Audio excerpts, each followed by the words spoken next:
weil der Mensch ein Mensch ist, drum braucht er was zum Essen, bitte sehr. Es macht ihn ein Geschwätz nicht satt, das schafft kein Essen her. Drum links, 2, 3, drum links, 2, 3, wo dein Platz genossen ist. Weil ich ein Genial weiter einheimst kommt, weil du auch ein Arbeiter bist.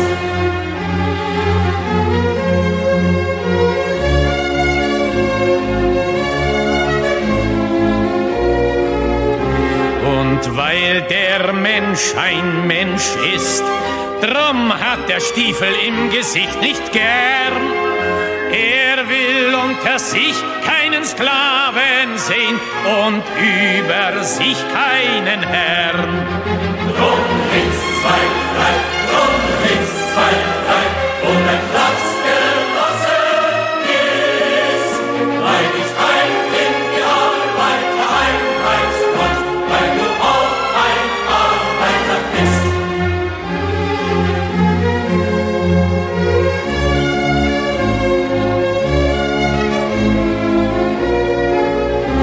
Und weil der Prolet ein Prolet ist, drum wird ihn kein anderer befreien. Es kann die Befreiung der Arbeiter nur das Werk der Arbeiter sein. Drum links 2, 3, drum links 2, 3, wo dein Platz genossen ist.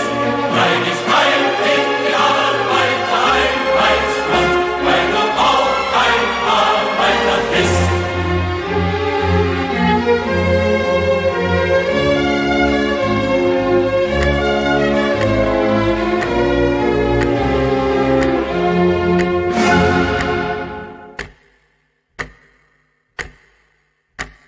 Well, zdravstvuyte, ladies and gentlemen. I hear a rumor in the chat that you could not hear the countdown music, which Nick could hear it, but Bot couldn't hear it. And so can you hear me? Am I coming through? Can you hear me?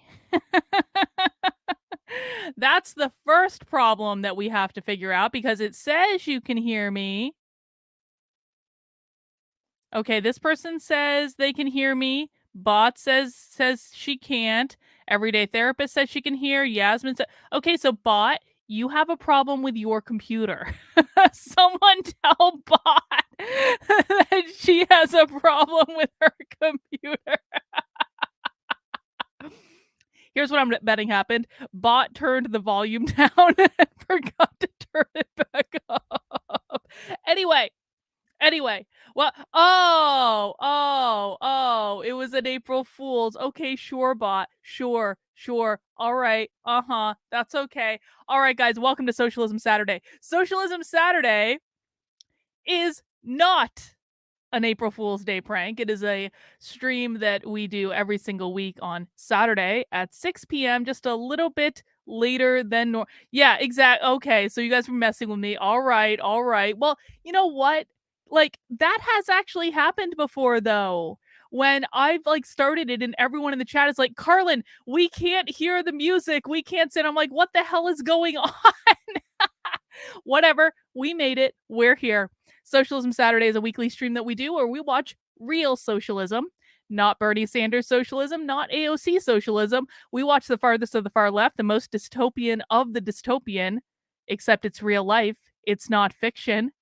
And we talk about it and we learn about it, because I firmly believe that if we do not understand the enemy, then we will never be able to defeat them. And the fact of the matter is, the socialists are winning. They are kicking all of our asses. And the reason we started watching Socialism Saturday was because there was at some point a revelation that if we watched socialism from 4 or 5 years ago, those are the talking points for the Democratic Party today.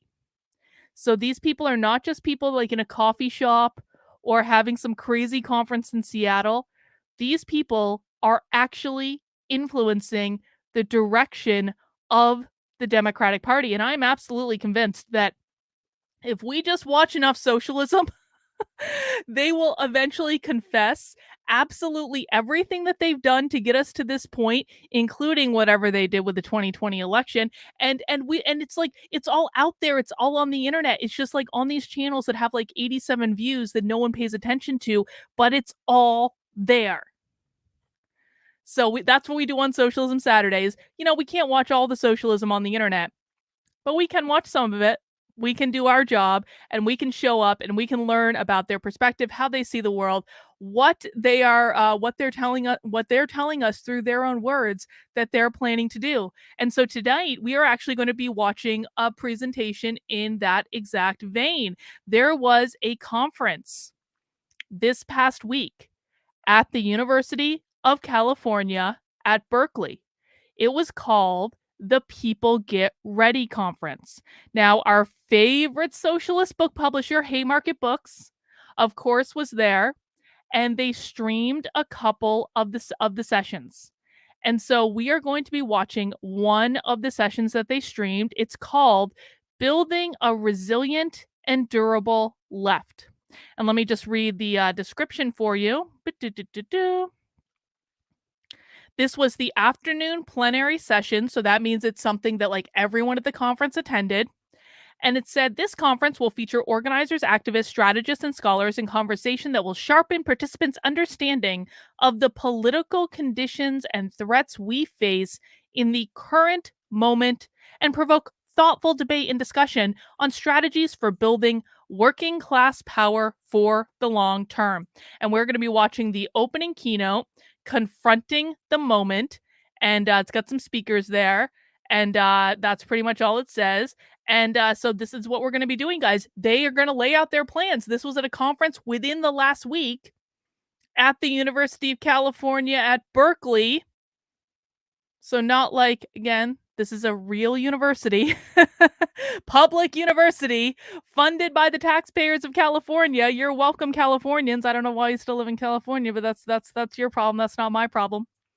So that's what we're going to be watching tonight, guys. Now, as a reminder, for Socialism, well, generally in my chat, I don't have an unmoderated chat. Generally, people are pretty good for Socialism Saturday, but just as a reminder, I have 2 rules that exist in my chat in perpetuity. Number 1, don't be a dick.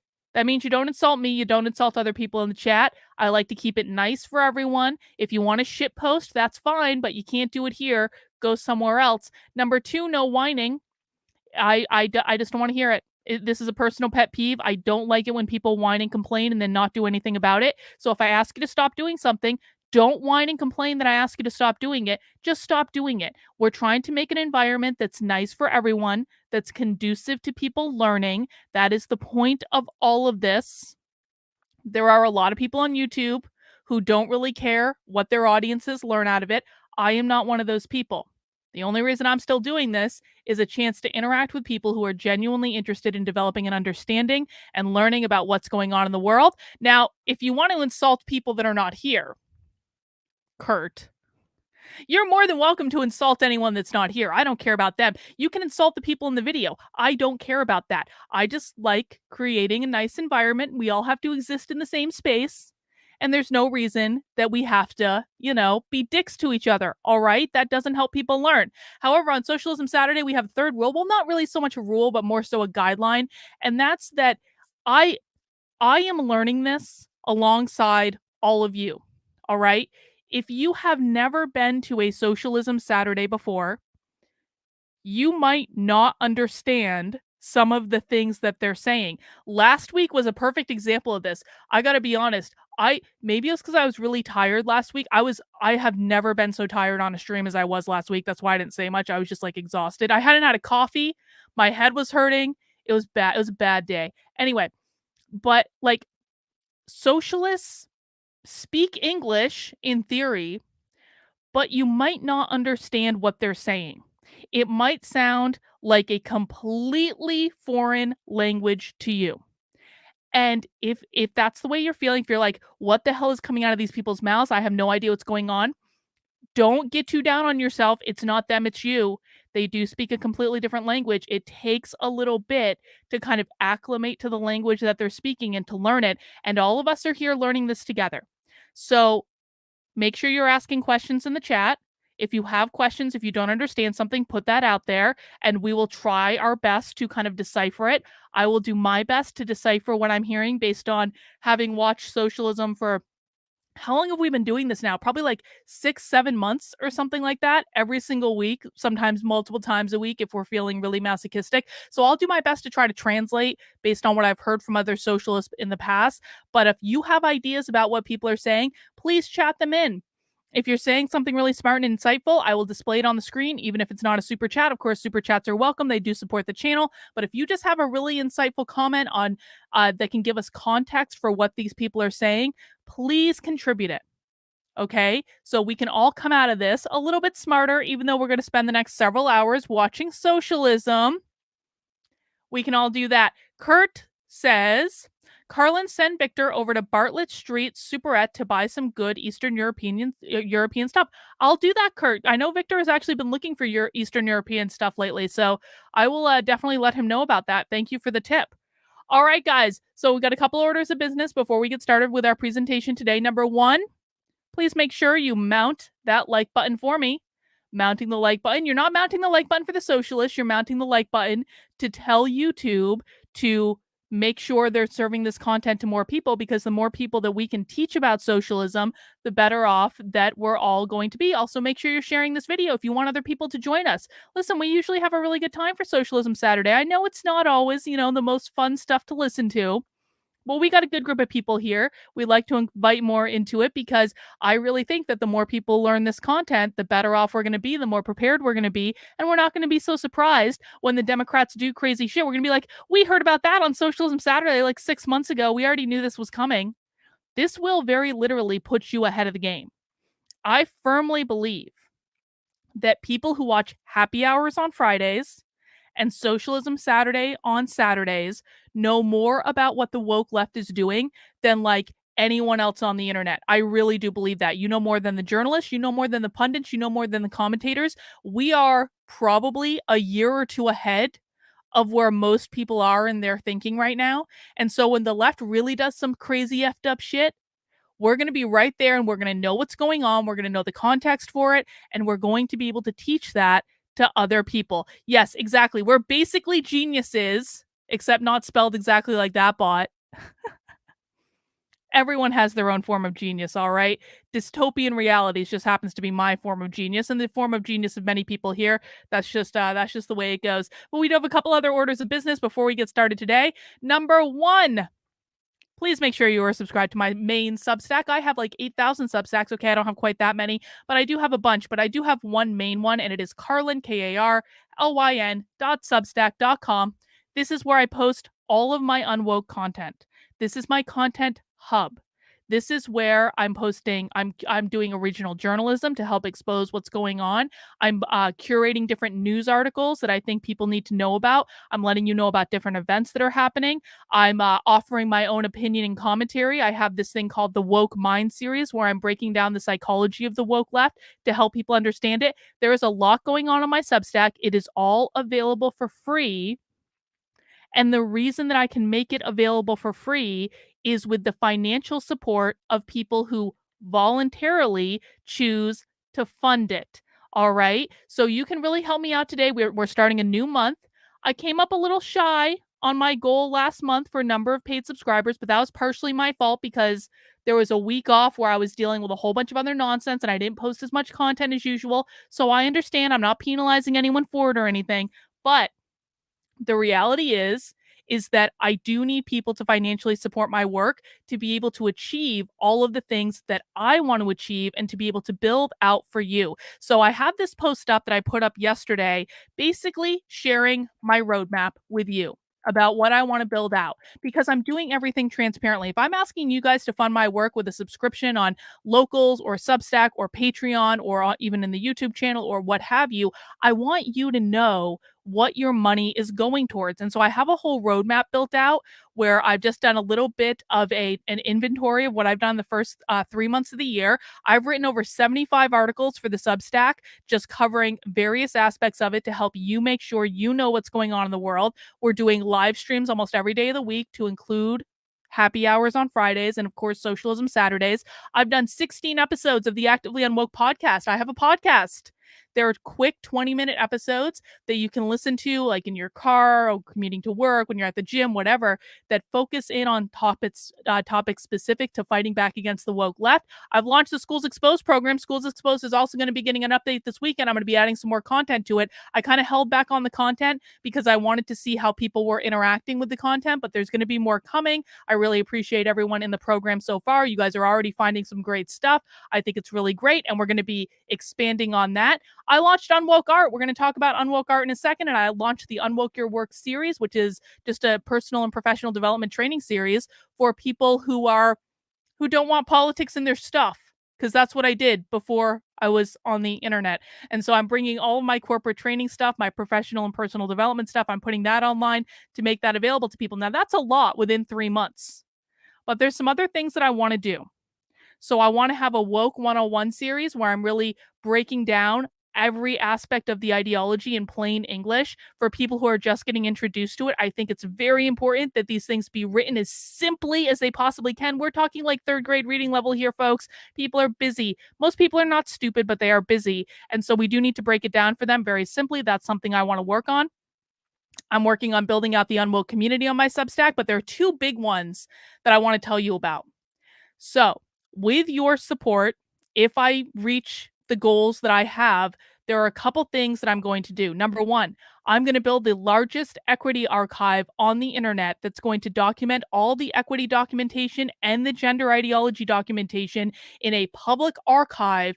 And this is all going to be coming out of the public schools. Okay. So I launched my Schools Exposed program to be able to train people how to find publicly available information that shows people what's going on in the schools. We're going to harness that, and we're going to build the largest archive of equity and gender ideology documentation from the public schools, broken down by school district, so anyone across the country or across the world can log on to this one database and access just a metric F ton of inspiration, or of information, not inspiration. You don't want to be inspired by this. Information is what we're looking for, because they're trying to hide all this stuff from you, and I want to put sunshine on it. I want to bring it all out into the open, and so I'm building a massive archive to allow me to do that. Number 2, in conjunction with that, I'm working on a directory of activist organizations, woke activist organizations that are infiltrating into the public schools. So all of these, they're called community partners in most school districts. These are outside organizations, nonprofit. They typically end up being very far left, very woke, and they're working in public schools all over the country, influencing the teachers, influencing the administration, and influencing your kids. I want to use, again, the information from the Schools Exposed program to build out a massive directory of these things. So if you find out, oh, GLSEN is in my school district. Well, what's GLSEN? What other school districts are GLSEN in? What are they doing? You can log on to this directory and find out GLSEN is an uber woke far left organization that's going to teach your 10-year-old how to have sex. And that might be information that's relevant to you. So these are going to be highly useful tools that are going to give more people access to more information. And these are just 2 of the things that you're going to be funding when you support my work, either on the Substack, which again is carlin.substack.com. You can sign up as with a subscription for $5 a month, $50 a year. You can also join my locals. You can join my Patreon. You can make a one-time gift at activelyunwoke.com/support. But guys, I cannot emphasize this enough. I cannot do these things without financial support. I am completely funded by you. So if you appreciate these streams, if you appreciate the content that I'm creating, if you appreciate the community I'm building out, then that's something you want to support, then you're welcome to do it, and I would thank you for it. In the archive, there should be a rating system. That might be something to add in later, Half Orc Fighter, but I got to get the archive built in the first place. But that's a great suggestion and something that I might consider. How will the material be cataloged, be verified? The first argument I think you would see is an argument to credibility and accreditation. The material will be just, it's their documents. It's the school district documents. So a lot of the documents, I'm either download for the archive specifically, I'm either downloading all of their PDFs and their reports, and so they can't modify them once they're actually like on the site and in my possession, or I'm archiving what is already on their website so you can see where the content came from. And like when you're looking at their PDFs and their reports, there's labels all over these things. So I guess if people want to question it and they think that I faked all this information, they can. But the fact of the matter is that schools are bragging about this stuff. Schools are not ashamed about this stuff. They're bragging about it. And so if people want to question the veracity of it, what they're welcome to do is to go onto the school's equity website and see for themselves that it's all right there. And I'm just archiving it. I'm making it sure the schools can't delete it and hide it later when they don't like the people are seeing it. That's all it is.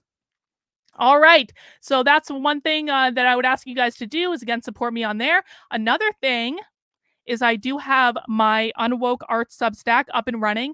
And I got to say, man, I have been really overwhelmed by the positive feedback that I'm getting, especially on the Cheshire Cat Be Different design. I did not anticipate people to love this design this much, and I'm really happy about it. I wasn't sure how it was going to be received.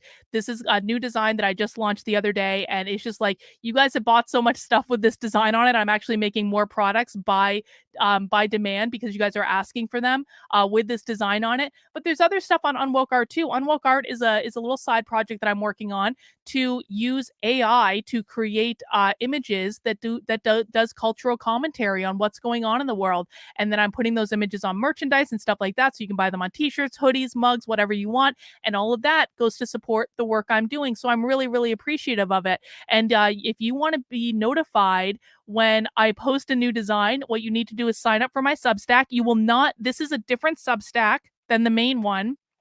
So you will not automatically be signed up for this one. If you sign up for my main one, you have to do it separately because I want you guys to be able to control what type of information you get from me. All right. And so that's something you can do there. This is the one that's kind of flying off the shelf right now. It's the Be Different Cheshire Cat design. And you can go on and read the whole story behind why I selected this imagery, why I put it on there specifically, what the symbology behind this is. Of course, many people know this was a very prominent character in Alice in Wonderland. It was actually around before that. But this character it is basically my spirit animal. And you can read the story behind that on the Substack today. And if you want to support the work I'm doing, get some cool stuff. The thing that people are really loving is the mug. This is now the best-selling item in the store by like far. And so I really do appreciate everyone who is enjoying it so far. I'm going to be launching an Unwoke art contest this coming week.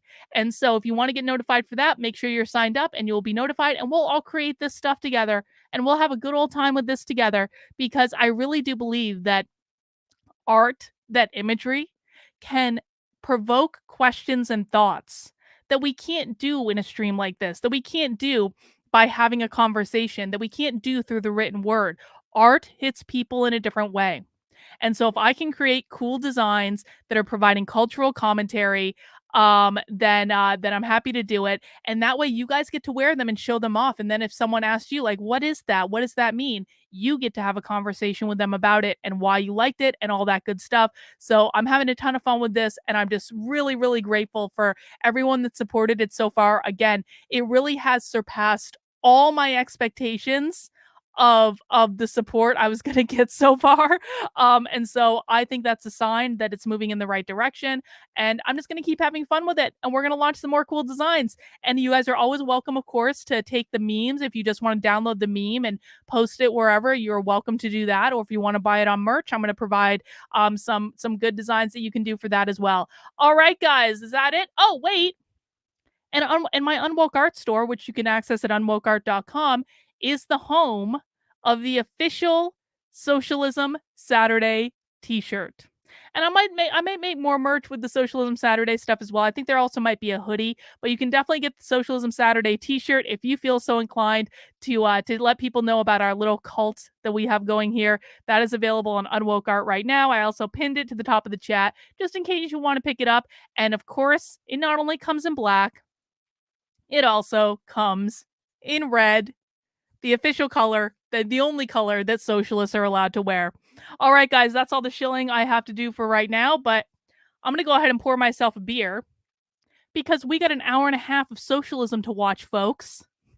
So I need some libations. If you're drinking anything fun tonight, I find that alcohol does generally make the socialism go down a little bit easier, makes it a little bit of a nicer experience for everyone. This is going to be, it's called Kiwi Raspberry, and it is a 8% sour ale. This is from the Greater Good Brewing Company. Does it have any sort of message or anything? Let's see. The newest addition to our 55 Funk series is Kiwi Raspberry. It's a perfect blend of tart kiwi and sweet, juicy raspberries. I usually try to drink beers that I think are going to be red when I'm doing Socialism Saturday, because we have a little theme here. Let's see if this beer is indeed red. Let's see. Oh no, it's more of a drab. That's a little bit pink. Maybe a little bit of a light pink. There you can see now. You can only see the foam for a second. But cheers, guys. Happy Saturday. We made it through another week. Oh, Scott is drinking a Dogfish Head 90-minute IPA. Scott, that is about the only IPA that I've ever had that I actually like. That IPA, if you think you hate IPAs and you never had a good one, which is generally how I feel about IPAs, that IPA is really, really, really effing good. All right? Okay, everyone, let's get ready for our hour and 42-minute plenary presentation. Again, we are watching the keynote presentation from a conference from UC Berkeley this past week. It was called the People Get Ready Conference, and this is all about building a resilient and durable left. Oh gosh, Bot, you're right. I didn't even talk about movie night. We have movie night tomorrow. It's at 8 p.m. Bot is right. We have movie night tomorrow. We're watching American Beauty, 8 p.m. tomorrow in the supporter Discord, all that good stuff. I actually had an image for that, but we're already moving on, Bot, because it's time to watch the show. But I will be looking forward to movie night tomorrow for people who want to join us. If you're a supporter on the Substack, on my locals, or on my Patreon, or even a member on this YouTube channel, you will be getting an invitation to that. We're watching American Beauty tomorrow night. It's going to be great, and I will look forward to seeing people then. But for right now, let's get ready to watch some socialism, folks. Oh, look at the kids with their masks on. This was this was less than a week ago. Okay? They're all still wearing masks. They're all very stunning and brave. Oh, you want black in not seeing the hunger, the joy, the challenge, as it comes together and it comes together next. Vibrating with the fire. I can't understand what that kid's saying, just so you know. Bringing with the sound goes down. Sweet flowers might give our oneness. Oh, I'll get bingo cards for you guys. Sorry. I always forget bingo. Hang on.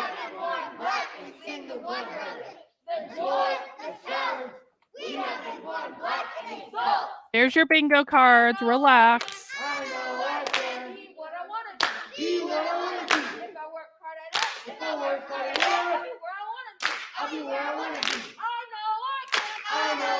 They are 6 feet apart. They all still think COVID is a thing.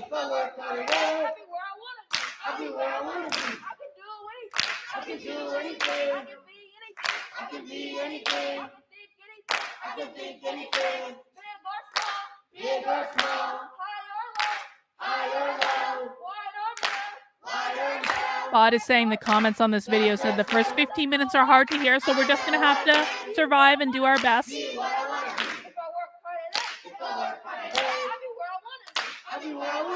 It's true, Dill Pickle. Truth. Oh, look, it got more red. Oh, that's good.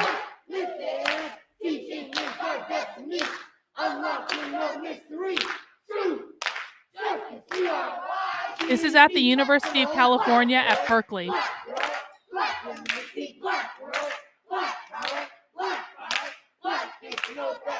Oh, it's a Black Power song. Oh.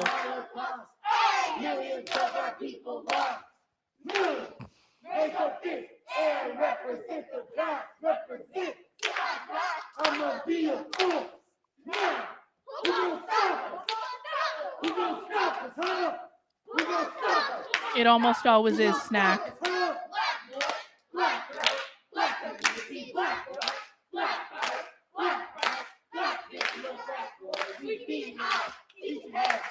be right against the case. And no matter what you did, trying to knowledge destiny. In books, everything you took, distracted us and think you look. Now we finally meant to see, learning our history. Become heroes, speak the word. Remember the lessons that we heard. Yo! Gifted, lifted, throw your fist high in the air. Hungry times we have no fear. L-E-R-Y-G-B. Come on, black boy, black girl, black community, black girl, black power, black pride, black is your best.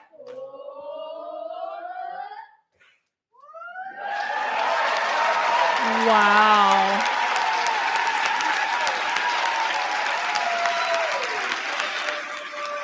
Okay, remember, this is a captions. Thank you. I thought I had captions are on.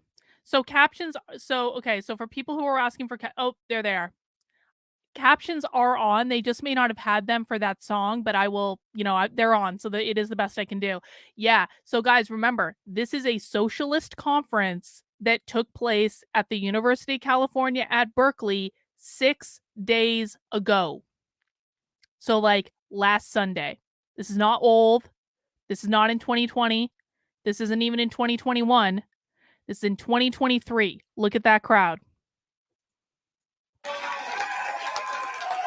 And they're all wearing masks. All of them are wearing masks.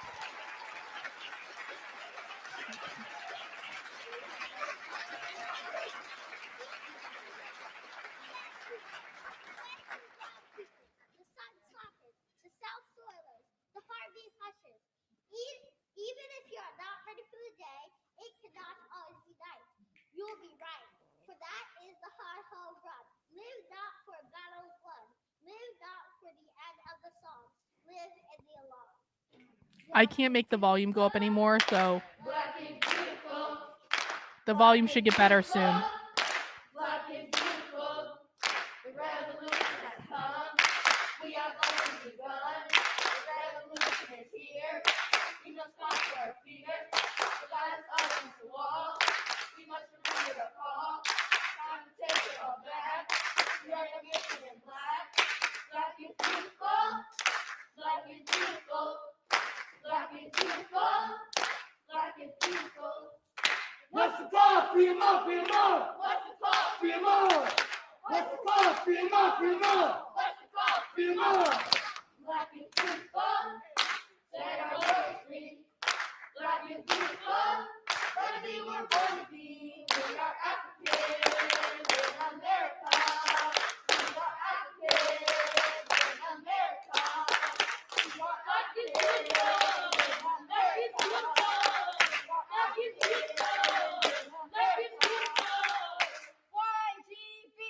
We are young, kicking and black and fat. I'm about to be black, let me say it again. We are young, kicking and black and fat. I'm about to be black, let me say it. I'm be black, y'all. It's back, y'all. If you want to take it back, y'all. Like that, y'all. You can break, y'all. I just got it now. You black, y'all. Take it back, y'all. If you call me and you can take it back, y'all. Better than that, y'all. I can see y'all. I just got it now. Be free. Say it loud. I'm black and I'm proud. We can hear you. Say it loud. I'm black and I'm proud. Hang on, we got a super chat. Thank you so much. Brainstorming on Socialism Saturday and movie nights. I think we should watch Mr. Jones one of these Saturdays. It's a movie about an American journalist who visited the USSR doing the Holodomor. I know I should know what that word means, but I don't know what it means off the top of my head. No, so we have a whole list for movie night. And so if you're a member of the community and you come to movie night, you are more than welcome to contribute ideas to the list. So like, listen, to put this in perspective, movie night is hosted by one of my valued community members, Jennifer. I normally don't actually have a say in the movies on movie night because Jennifer organizes and coordinates the whole thing. But if you become a supporter, I'm not sure if you are or not, and you join us in the supporter Discord and you come to movie night, there's definitely an opportunity to offer those recommendations. And the famine in Ukraine, see, I knew it was something like that. Thank you. I appreciate that. But like definitely offer those suggestions and we might be able to fit it in. But also Jennifer has a whole master plan. We have like 2 years of movies on a list that we're watching every single week. But I do hope you'll join us. We do trivia around the movies. We have discussions around the movies. And especially if it's something that's timely and topical, then it might like an exception might be made and the movie might be slid in there. But I think it's a great suggestion. I really do appreciate it. And thank you for the super chat.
This is UC Berkeley. Yep.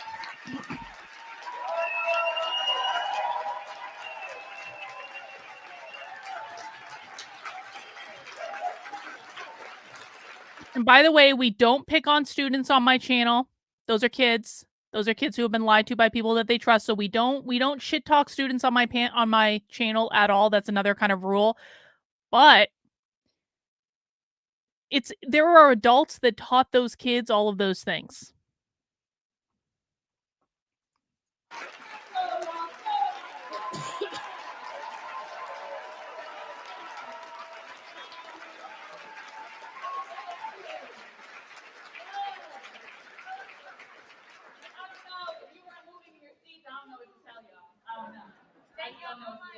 Thank you so much.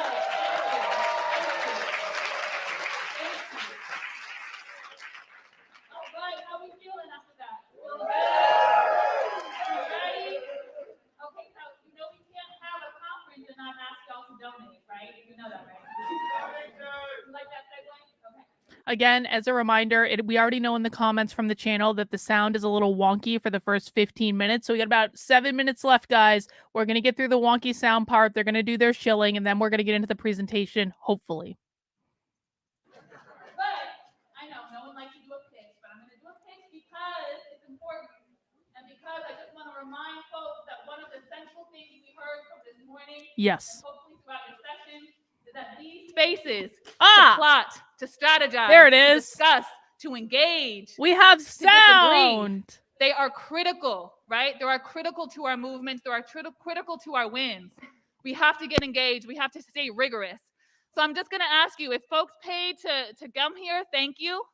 If you are already a donor to CPE, thank you. Consider donating some more. If you have never donated to CPE, let me tell you, this is a really important institution. It's been around for close to 25 years, right? 25 years, Center for Political Education has been holding this space down to ensure that our left movements are as strong, strategic, and engaged and connected as possible. And so we need spaces like these. People dismiss political education as something that is a nice thing to do, but not a necessity. We all know that's not true. So if you have it in you, if you have the resources, if you are able, we're going to send some buckets around. I do encourage you to please donate today. You can sign up and be a monthly donor because we love those. CPE does not rely on a lot of grants. Barbara Ransby said this morning, she talked about some of the, I think, struggles, right, of the nonprofit industrial complex. CPE, honestly, because of its politics, doesn't have a lot of grant money, right? So we rely on individual donors like yourselves. We rely on the folks who power these movements to also power the organization. So I urge you to please donate. I know y'all looking at your phones because it's awkward. I know it's awkward. It's okay. I still see you. It's okay. It's okay. I see you. Oh, and you can donate online. So you can do it on your phone. So you must be looking at your phone because you're donating online. So there you go. It all works out.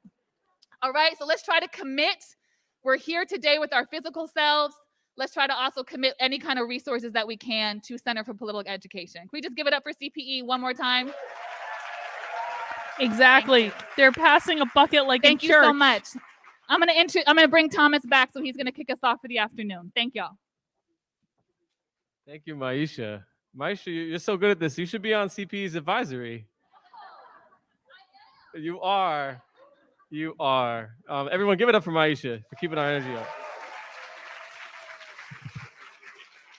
So as you are, finishing up your donations online or looking at those QR codes or talking with your comrades about, like, should I be a monthly sustainer or should I be a weekly sustainer? I'm going to start to introduce our midday plenary, and I couldn't be more excited for this one. Exactly. Building a resilient Thank and you, durable Barb. left. This is where we are today at this point in the day. Listen, Conversation that's much needed. And for real, I am one of the only people on the internet that's showing you guys this content that does not buy into it. That's showing you the real stuff. I'm not talking about the streamer bullshit or like Vosh or people like that that are just playing games and telling people what they want to hear to make money. And so it is really true, guys. Like, I am completely funded by you. I cannot do this without your support. At some point, if I don't hit support levels that make it sustainable for me to do this, I'm going to have to go and do other stuff. So this is actually legit. So I appreciate the note, Barb. very much follows on the heel of our morning sessions in which we're assessing the political conditions we're in. And now we're going to take a look at ourselves and talk about what we need to build to be resilient and durable as a political force. The conversation is going to feature, and I need you to give it up for each one of these amazing speakers. Maurice Mitchell of the Working Families Party.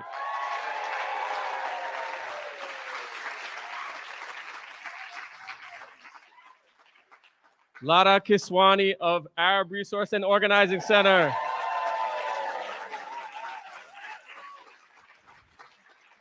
I really try not to do rage porn. And I don't Alex productive. Tom of the Center for Empowered Politics. I appreciate you noticing that, Kevin.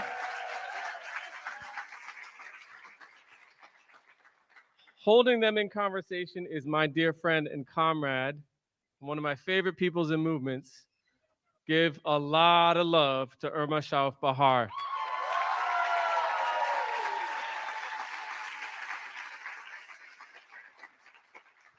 Irma is the executive director of 18 Million Rising. She is a Filipino queer grassroots community organizer, a movement educator, and a facilitator, an excellent facilitator, dedicated to building people power and resiliency. Thank you, in half-orc communities fighter. I really and do movements towards appreciate it. liberation. With 17 years of grassroots organizing, community organizing work, Irma has worked to advance political organizing and power in immigrant, economic, racial justice, LGBTQ+, I have absolutely no gender, idea, and social Michaela. justice movements. I don't know. Irma is a tireless advocate for coalition building, and Irma has been at the forefront of building effective Michaela, if you shoot me an email at activelyunwoke@gmail.com with your Twitter handle, I will look and see what happened. But I don't know off the top of my head why I blocked you on Twitter. I apologize. multiracial and multi-sector coalitions on local, national, and international scales. Irma is the former national chairperson of Gabriela USA and currently serves at 18 Million Rising as their executive director. And I'm going to let Irma introduce our wonderful comrades at length, but please give it up for this amazing session.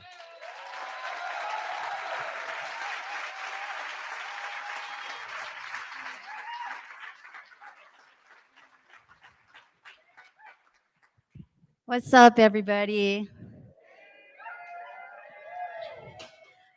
I just want you to know I'm super emotional.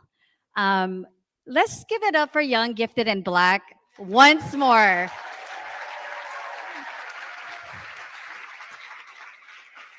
I want to say, I just want to say, I first want to just look from left to right and just see each person in this room and thank you. She for does look being like here Kim today. Jong-un. These young, Black, incredible youngsters who were teaching us and not just performing for us really set the stage for this conversation. And I was getting really emotional, and I just want to share with all of you, and I shared with some of my comrades here, Our community has recently lost someone, a young person who is 21, who was raised in movement. And it was hard to be here today, and I knew I had to be here because this is why we do the work for our young people. And I'm saying that just because when I facilitate or moderate, I'm a Pisces, there might be some tears flowing. And I'm just asking you all to like hold all of us in this really important conversation. And just thank you for being here. I don't know what it took y'all to come back here. We thought we were gonna lose people at that long lunch break. Thank you, for Murphy being School. here. Okay, so let's get started. Thank you, Thomas, for that introduction. I'm so excited for this next incredible panelist of badass organizers and movement shakers here. I'm really honored and thrilled to be here today. And this morning, we heard a lot of great analysis of like where are we at this moment right now. We heard a lot of crisis. We talked about fascism, the rise of capitalism, and you know, Dr. Barbara and Thinjiwe was really laying it down rather quickly, and everyone is like, yes, that's what's happening, and this is why it's impacting our communities.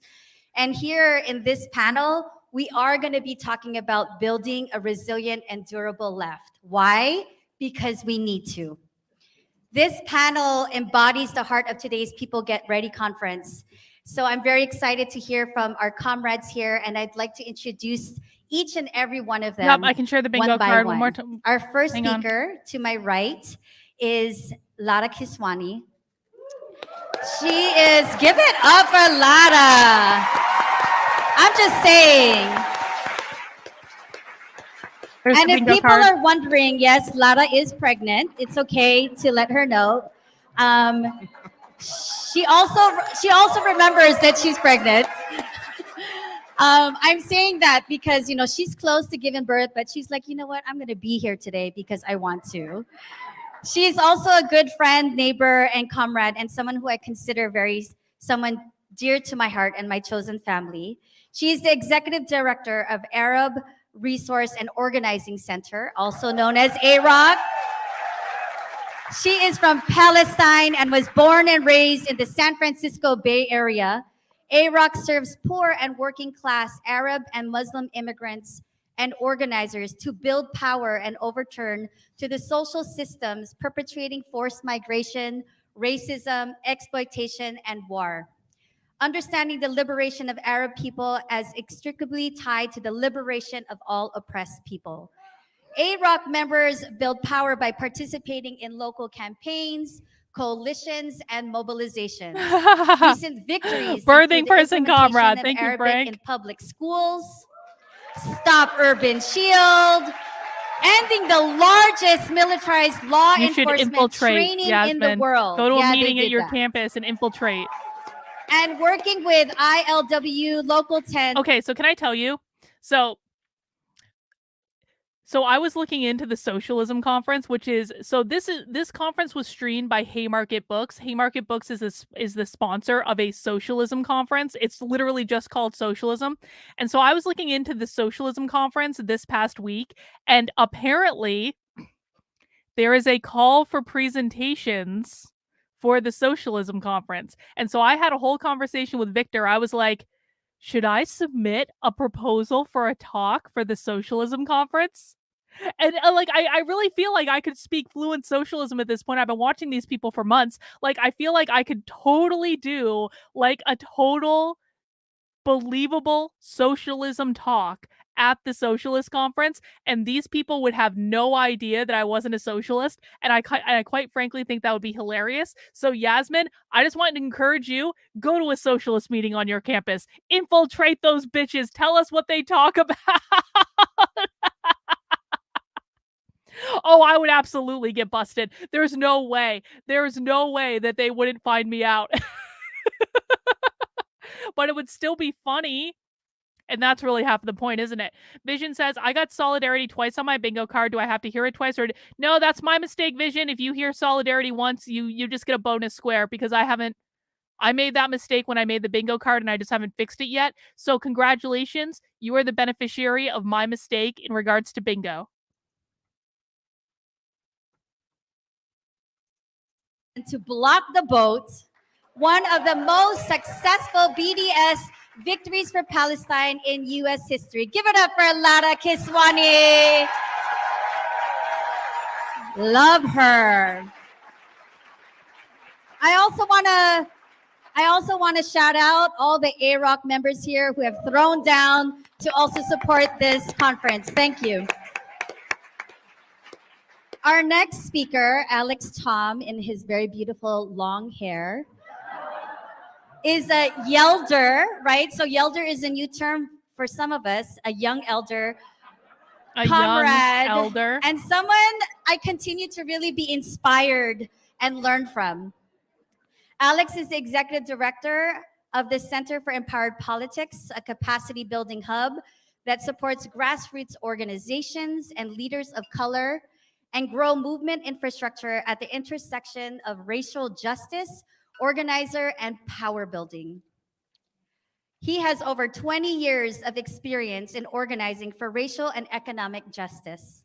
Alex has led hella campaigns to organize low-wage workers, winning millions of dollars in back wages, and has helped to build regional and statewide multi-entity power building structure, including San Francisco Rising, San Francisco Rising Action Fund, and Bay Rising. There's a lot of rising happening here. I love it. I'm not done yet. Bay Rising Action Fund and API Force Education Fund and AAPI Force. Give it up for Alex. Wow.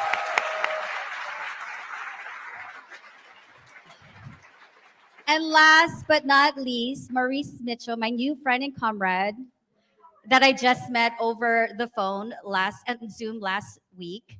I'm so excited to get to know you and build more with you. Maurice is a nationally recognized political strategist and visionary leader in the movement for Black Lives.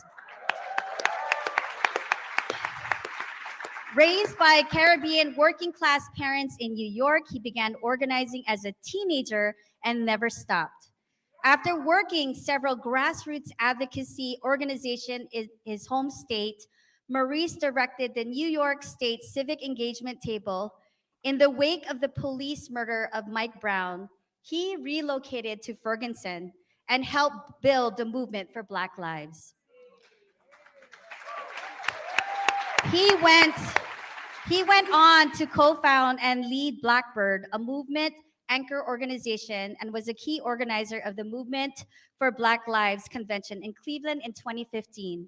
In 2018, Maurice took the helm of the Working Families Party as its national director, where he is applying his passion and experience to make WFP the political home for multiracial working class movement. Give it up for Maurice.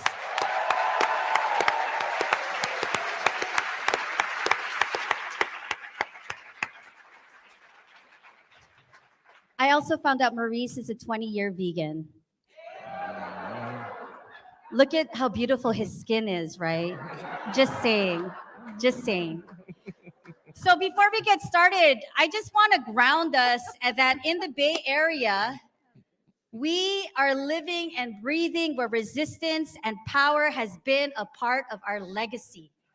We are so fucking lucky to be here in the Bay Area. And it's important for us, right? Because as organizers and activists, sometimes we are so great at laying out the problems, the issues, all the isms, and we have to ground in the people who came before us, our ancestors, our elders, That's a good question, the people that we Jason. have lost in this fight. I don't know the And answer so to I that. just want to take a moment to just name a few, and then y'all are going to shout out other wins, victories, movements that were built here in the Bay Area. Don't get mad because I can't name it all, okay? Because it's easy to get mad at the person with the mic. But I just want to say, I love that you're aerating even your wife for here that. in Berkeley in 1964, this is where the free speech movement started, right? We know that the Black Panther started here in Cheers. 1966. The United Farm Workers Movement, the Asian American Political Alliance. We can't forget the Compton Cafeteria's fight against the pigs. It wasn't just the Stonewall riot. It happened here in the Tenderloin, and the Tenderloin was the first place that named its first trans district in the United States. Tenderloin is a toilet. So if anyone's never been to, organizations like listen, TGI Justice Project. if you've never been to the Tenderloin in San Francisco, let me tell you what, it is a toilet. And I'm not exaggerating when I say that. It quite literally smells like a toilet. And I know that because the last time I was in San Francisco, which was a while ago now, I don't even remember what I was there for. It was a while ago. I happened to be at a hotel that was like 2 blocks away from the Tenderloin, and it was like I could not walk down the street in that direction because I would like crazy people running around screaming, like people shitting on the sidewalk. I swear to I'm not exaggerating. It is horrific. Do not go to the Tenderloin. If you go to San Francisco, don't do it. You go in the other direction. Which is too bad because San Francisco generally has a lot of qualities that I appreciate, but not that one. No, no, no. That is still here today is what we're talking about, what resilience is. When we talk about the fight for ethnic studies, we're talking about Third World Liberation Fronts. Okay, the Douglas, students I'm were so the sorry. ones that I'm led so sorry. these strikes. We can't forget about the breath and life of the disability justice movement that started here. We can't forget the leadership of our indigenous leaders like Sagortetas and the history of the anti-war movement and also the Bay Area being home to radical union organizing. This is what keeps us going in terms of the history, the wins, and these are not just a list. We have all gained from this.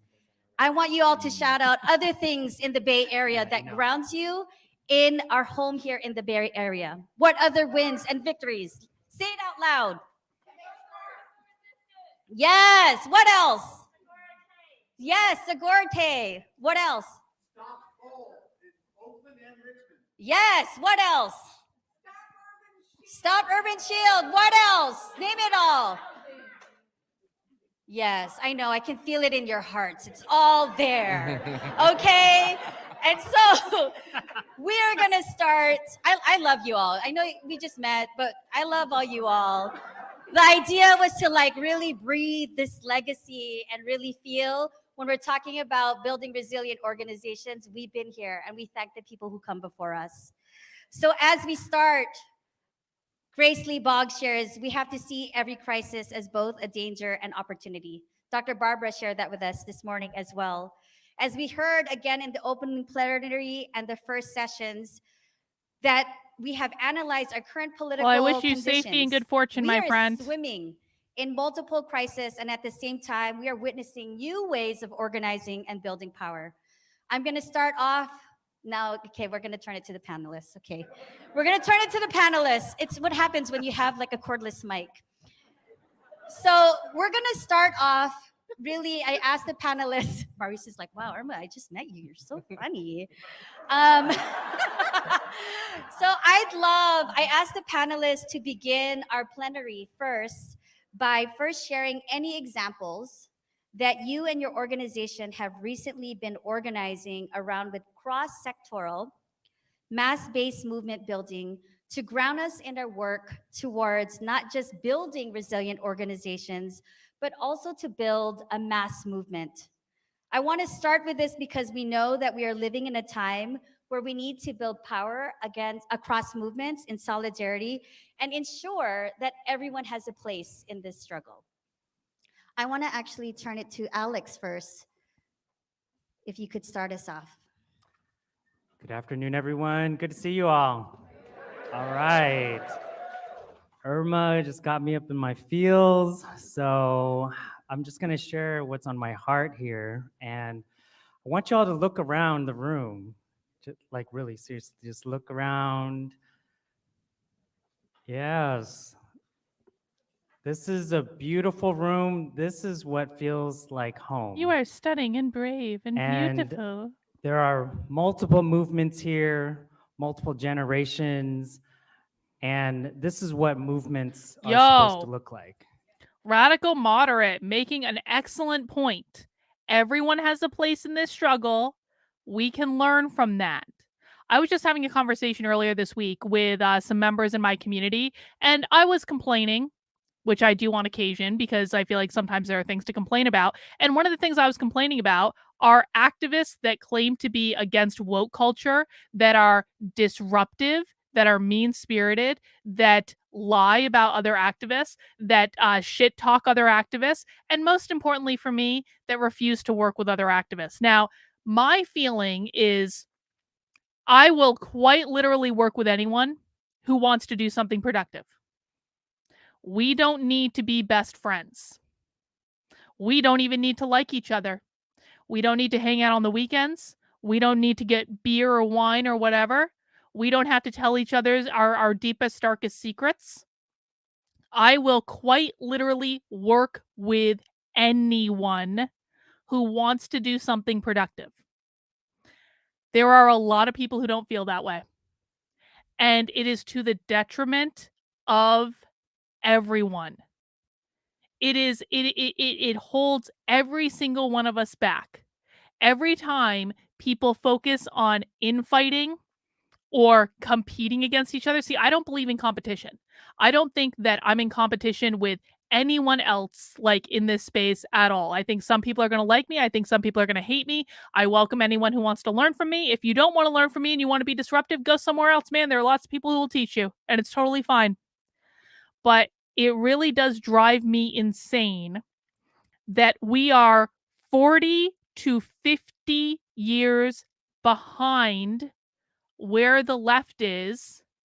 And instead of trying to put our differences aside and work together to achieve some sort of tangible victory, what most people spend half their time doing is shit talking other people. It is completely unproductive. And so, yeah, I agree, radical moderate. Everyone has a place. Everyone has something valuable that they can contribute. Oh yeah, or they just blatantly steal my work and they claim it's theirs when it's not theirs. And so, again, I will work with anyone.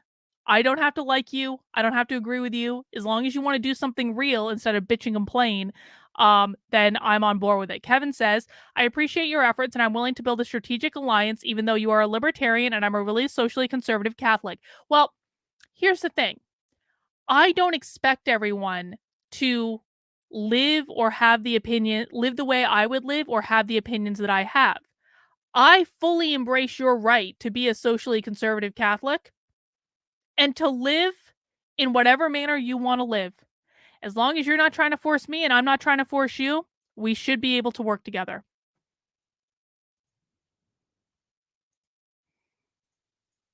Oh, honey, I've been doing this for years too. Wrote a whole book about it. Welcome. And it's supposed to be bigger, right?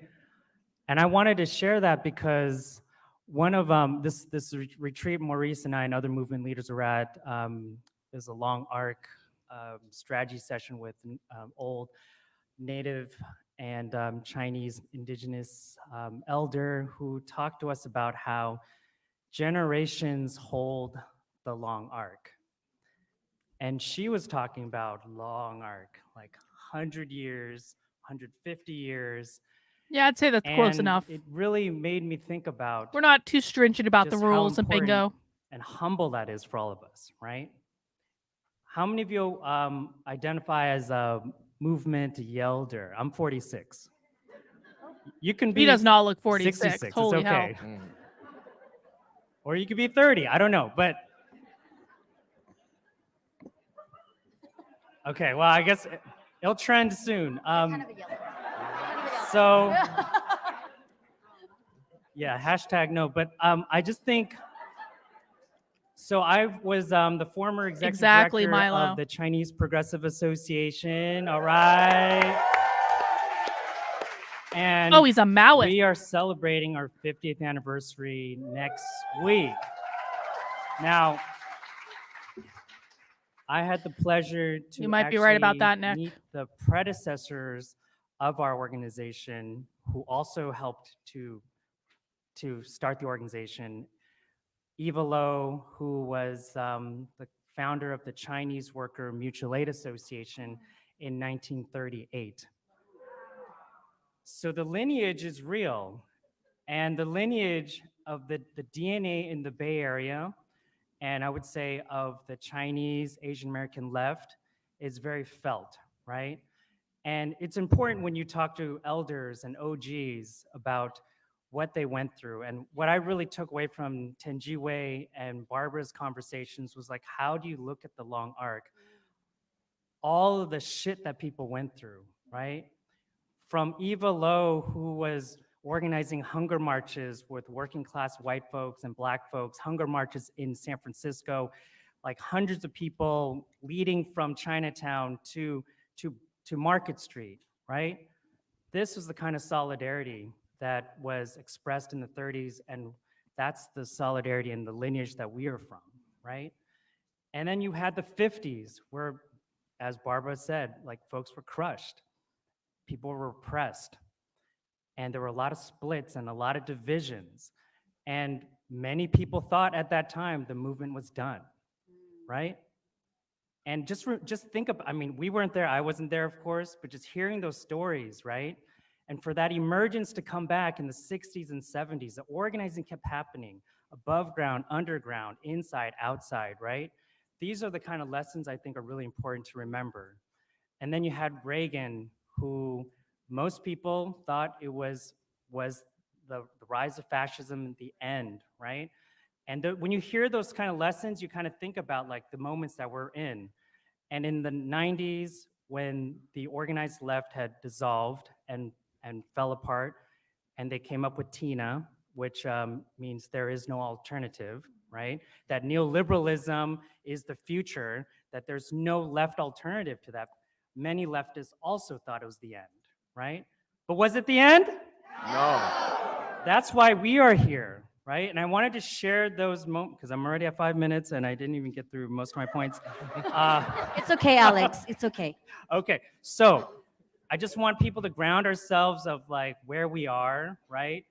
From like the indigenous land to the people to us as the people who are carrying this torch, right, is really important.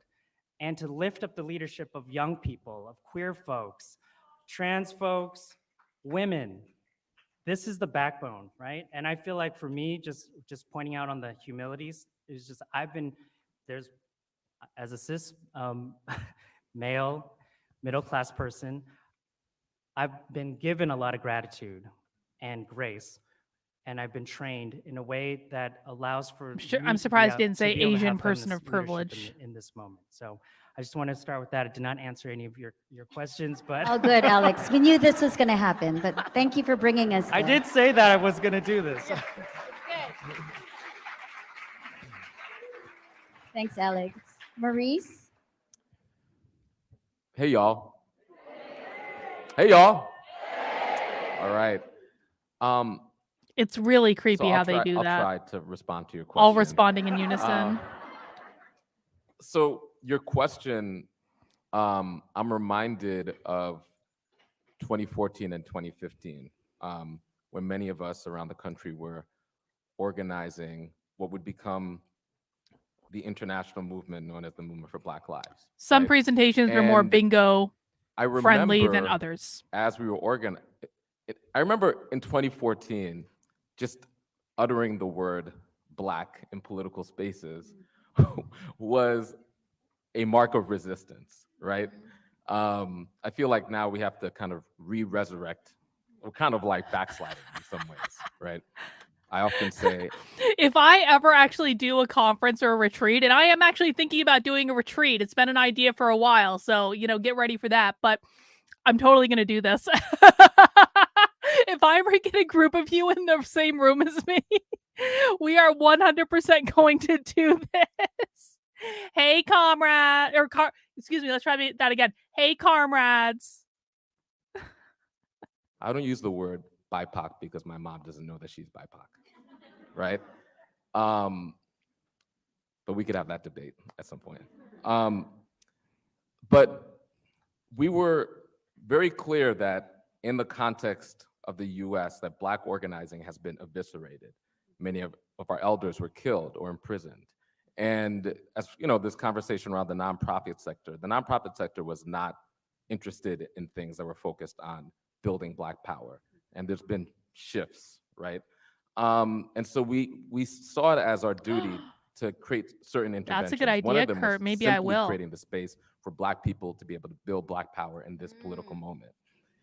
And it's interesting, as we did that, we heard people create these false polemics around, well, should we be building independent Black political power or building a multiracial coalition? And So I know we're kind of having a side conversation in the chat, but rather than focusing on what's going on, we'll do both. It's fine. I am going to have my own hub at PorcFest. I've already secured the campsite. It's going to be over by the naked area, so everyone get ready for that. So there is actually going to be a hub that if you're coming to PorcFest, we can all hang out at, and do a little get together, and it's going to be great. I'm also planning a soapbox idol rant about people need to stop infighting and effing work together, idiots. So maybe we'll even do the hey thing for soapbox idol as well, but that will be there will be a meetup at PorcFest if you're coming, and I would encourage everyone. I'm going to be selling some of my Unwoke art merchandise at PorcFest. I'm going to have a bunch of it there. There's going to be other things going on at PorcFest. If you are coming to PorcFest, and I would definitely encourage everyone to, it is just the nicest, best week of the year so far as I'm concerned. I'm going to be there all week, and so I would love to see you guys at PorcFest, and I think you'll have a great time. And it's PORCFEST.com. That's not pork as in bacon, that's pork as in porcupine. It's a Liberty Festival. And it's in the White Mountains in New Hampshire, and it's awesome. We take over, it's basically an anarchist pop-up village. There are no police. There are no rules except don't hurt people and don't take their stuff. That's it. And you can basically do whatever you want. And it's going to be awesome. That binary, that's a false binary. In fact, independent Black political power is necessary for Black people to be in They did a coalition, pig roast. right? Otherwise, we get lost in the sauce. I couldn't eat it though because the pig had a face, and I was like, I can't look in that creature's eyes and then eat it. I We can't do often it. said no. You know, there were folks who would want us to speak on panels, to be involved in cross-movement coalitions, to be in multiracial coalitions, to show up for this movement and that movement. And we often said no, not because we didn't see the value, but because we were focusing on job one. There's an order of operations. We needed to build our own independent base so that we could be useful in coalition. Otherwise, it's tokenism, right? And at a certain point, at a certain moment when we assessed that we were strong enough and developed our own platform, like the Vision for Black Lives, then we began to organize in coalition, in cross-movement coalition. And it was based on a solid power analysis, not just simply based on good vibes, right?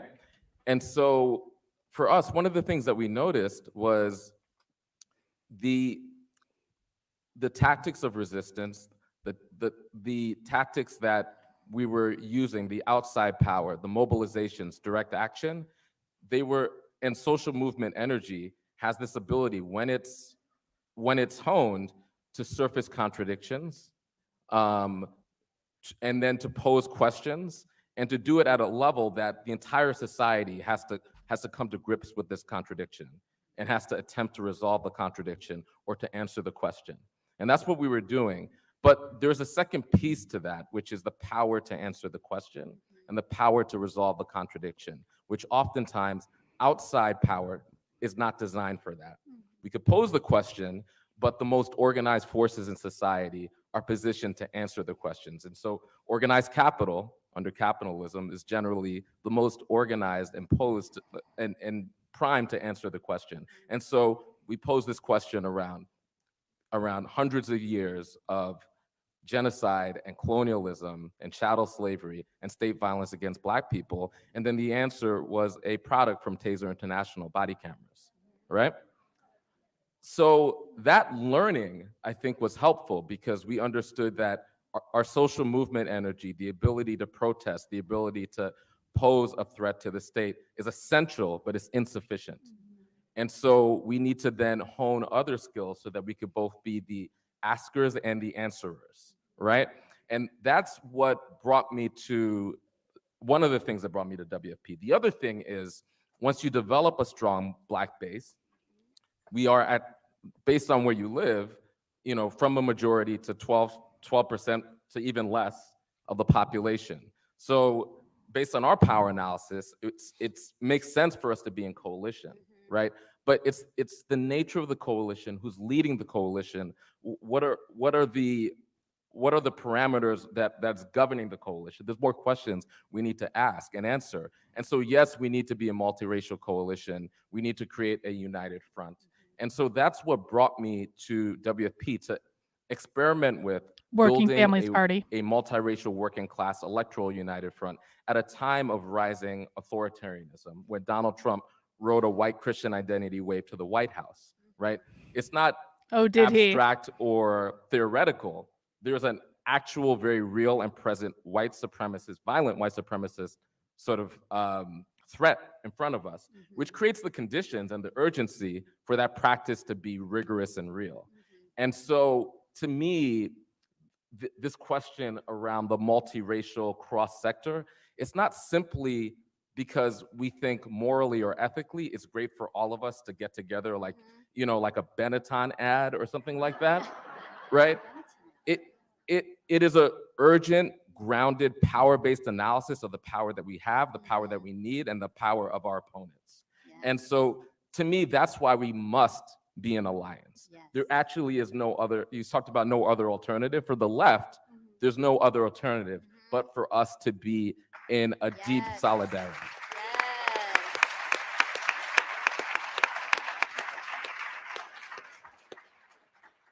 Thank you, Maurice. My turn. It's your turn. Well, I want to thank you for ending on that note, because I think for us in AROC, our goal is to build power across the Southwest Asian, North African working class base here in the Bay Area, but also understanding our work as fighting for our dignity and liberation from here to our homelands, right? And that's important in that all the work we do as far as organizing and building power is in fact in multiracial coalitions. So when we mentioned Stop Urban Shield, how many of y'all threw down for Stop Urban Shield here in the Bay? We mentioned Block the Boat. How many were all at the picket line, right? In the early mornings. So again, to Maurice's point, it's solidarity and cross-racial movement building isn't just an issue of morality or ethics or even your own preference. It's necessary. Yes, the Q&A is always the best part. And that's how we approach our work. But at the same time, we have to do the deep base building work. And that's not easy. That in of itself is united front work, right? Because we know that our communities come from various tendencies, ideological and otherwise, and it requires us to meet them where they're at. And so for us, a lot of our work in that regard is really developing services to meet people where they're at and give them the material needs so that they can fight back, right?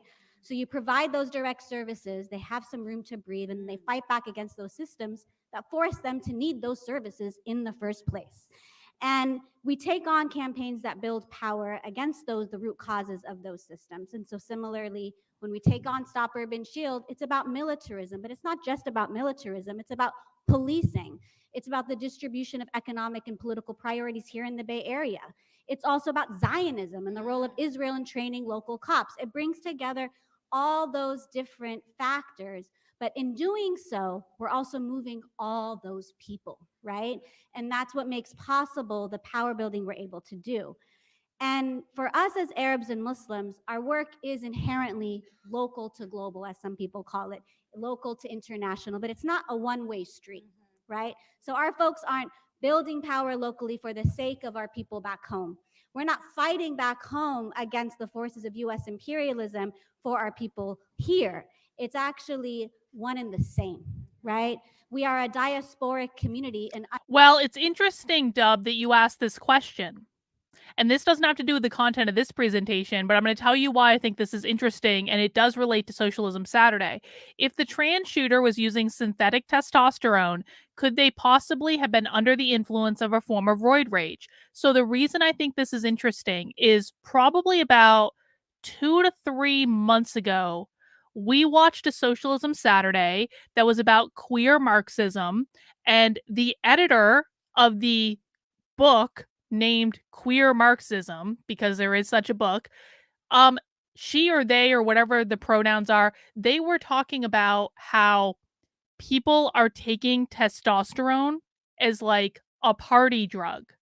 So these people are quite literally taking, and I believe it is like the synthetic testosterone, they're quite literally taking testosterone as a party drug before they go out to the club. So I'm going to bet there is something to that. And I'm pretty sure there's a clip on this channel saying that. I think I made a clip of it at the time. Understand that you can't fight white supremacy here in the Bay Area and not understand the role of US imperialism and Zionism. Yes. And even if you try to do that, it's gonna bite you in the ass. And so I'll give a current example, right? So as we speak, AROC is leading a campaign in San Francisco Unified School District, the public schools of the city of We've San done an Francisco. investigation on them. Our young people, our parent leaders decided that representation in schools is a key issue for them and their livelihoods, for them to be able to feel dignified in the city they work and live in. And they fought to be recognized through having their holiday, Eid, which we'll be celebrating very soon at the end of this Ramadan, recognized as a school holiday in K through 12 schools. Yes. Then why are they using it as a party drug? This demand may not seem liberatory. This demand may not seem anti-imperialist. This demand may not resonate with every single person here as this is what's going to change the systems and bring down the systems of racism. But inherently, by fighting for the basic needs and representation and dignity of working people in the city of San Francisco, that was a mass line, right? That was widely felt across the city. It was widely felt not just for Arabs and Muslims, for other students, for other families who were like, hell yeah, we want to celebrate with our Arab and Muslim siblings. And who did we find ourselves facing up against? And Sue's one of them, absolutely. We can get specific about the commissioners in a second if you'd like. But in terms of our opposition, right, it wasn't just the Zionists, the pro-Israel, pro-apartheid forces who anytime Arabs build power, we find ourselves having to defend our wins against, because they are threatened by the building of power of any working people, because apartheid and colonialism is inherently also capitalist and anti-worker, anti-working people. It's anti-people of color, right? So it's not a surprise. Oh, are they saying that capitalism is white supremacy? Did she just say that capitalism is white supremacy? I'm pretty sure she just said that capitalism is white supremacy. The reason that I said that 3 times is I've been teaching people for probably about a year and a half now, if not longer, that every time these people say whiteness, white supremacy, racism, they're not talking about skin color. They're talking about capitalism. They're talking about people who support capitalism. That's what it is. And so that's been true for a really long time. And so I really want everyone, and this is not just true of socialists, but this is everyone. Nicole Hannah-Jones, every time she says white supremacy, she means capitalism. She doesn't mean white people. White people are not the enemy of the woke left. White people, the woke left loves white people who agree with them. The woke left hate black people who disagree with them. It has nothing to do with the color of your skin. It only has to do with which economic system you support. I'll rewind a little bit so you guys can hear it again. I'm seeing some asks in the chat to rewind. Right? It wasn't just bingo. The Zionists, Congratulations. The pro-Israel, pro-apartheid forces who anytime Arabs build power, we find ourselves having to defend our wins against, because they are threatened by the building of power of any working people, because apartheid and colonialism is inherently also capitalist and anti-worker, anti-working people. It's anti-people of color, right? So it's not a surprise that you find the pro-Israel. That was a rumor. That wasn't true. To step up and say, wait a minute, we don't want Eid in schools, right? Strange, but not really when you think about inherently what apartheid and colonialism is about and what this whole country was built on. But it's not just the Zionists. We also found ourselves up against the folks who want privatized schools. They don't believe in public schooling, right? They're trying to roll back every advance there is in San They don't like privatized schools because it's capitalism. Francisco, a city that many of us try to continue to build on the long tradition of leftist history that Irma, presented early on. And we're fighting in every inch and tooth and nail Because to they're make sure using that the we don't schools to lose indoctrinate everything people. we built for years. Our ancestors have built on, that have built and have fought. Why would it be a problem for these people to not have the public schools at their disposal? Why is she so, and I missed this the first time we listened to it, so I'm glad we rewound. Why is it a problem for these people to not have the public schools at their disposal? Because they are using the public schools to indoctrinate people when they're young so that this is all they ever know. That's why. They need the public schools and they need to control the public schools in order for them to be successful.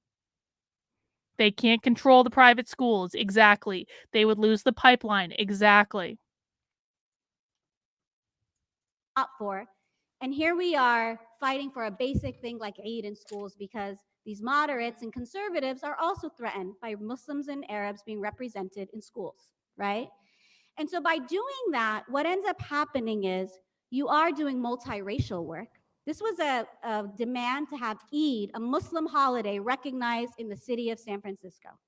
Suddenly, this demand became about the future of public schooling in San Francisco. This demand became about what is the future of working families in San Francisco. This demand became about, so now it's the Muslims and then who? Who's next, right? And so we've been able to then mobilize thousands of people, not only in the Bay Area, but across the country too, who are like, wait a minute, I want to celebrate Eid in my school. What is that going to mean in the city in Arkansas? What is it going to mean in a city in Philadelphia? What is it going to mean, what is it going to mean anywhere in this country when people, all they're actually asking for is their basic rights and needs to be met?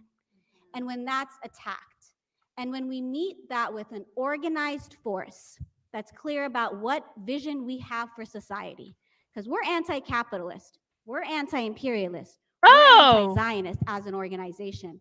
Thank you for being so specific about in that. Our community, in our base that's mobilizing for these things is also embodied in those politics. But it does mean in the process of doing the work, the praxis itself, that people's consciousness is lifted, that conversations are had, and that we're moving people as we're winning, which is also really important because we need to win, folks.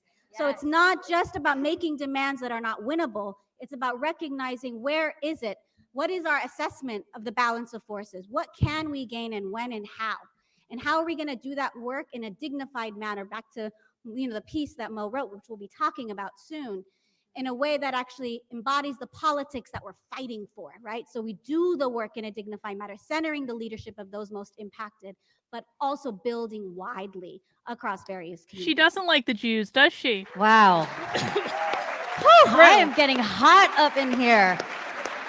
Wow. Thank you, Lada, Mo, and Alex. So like Lada mentioned, we're going to pivot and actually talk a little bit about Maurice's article. I'm not going to assume that everybody in this class read it, but I would love to see a raise of hands. And the article that I'm referring to is Building Resilient Organizations Towards Joy and Durable Power in a Time of Crisis. Raise your hand real high if you read it. Okay, wonderful. Okay. Raise your hand if the folks who have read it. I'm curious to know if your organization and or friends, if you all got to discuss it amongst one another who've studied it. Wow, wonderful. I love that. For those of you who haven't read it, take time to read it if you can. We're going to be digging a little bit deep in conversation for about the next 30 minutes. And so I'm going to explain a little bit, and of course, the panel will explain a little bit more about this article. I like to print mine out too because I'm old school. I'm a Yelder. Just like Alex. I know I look like I'm 27, but I'm 45. Thank you. They legitimately don't look their age. Not about me like, right now. It's about honestly. The people. Good for them. Okay, so So in essence, the way that I'd love to, And it's actually honestly really surprising to me that this person is 46, this person is 45. They don't look it at all. And the reason that I say that is because usually these people look old as F. Because they're so angry on the inside, it wears all over their face. So that's a curious thing to me. I don't know what to think about that, or even if there's any reason to think about that, but good for them. Credit where credit is due. explain kind of the article. I myself read it maybe about 3 times. I studied it with my team at 18 Million Rising.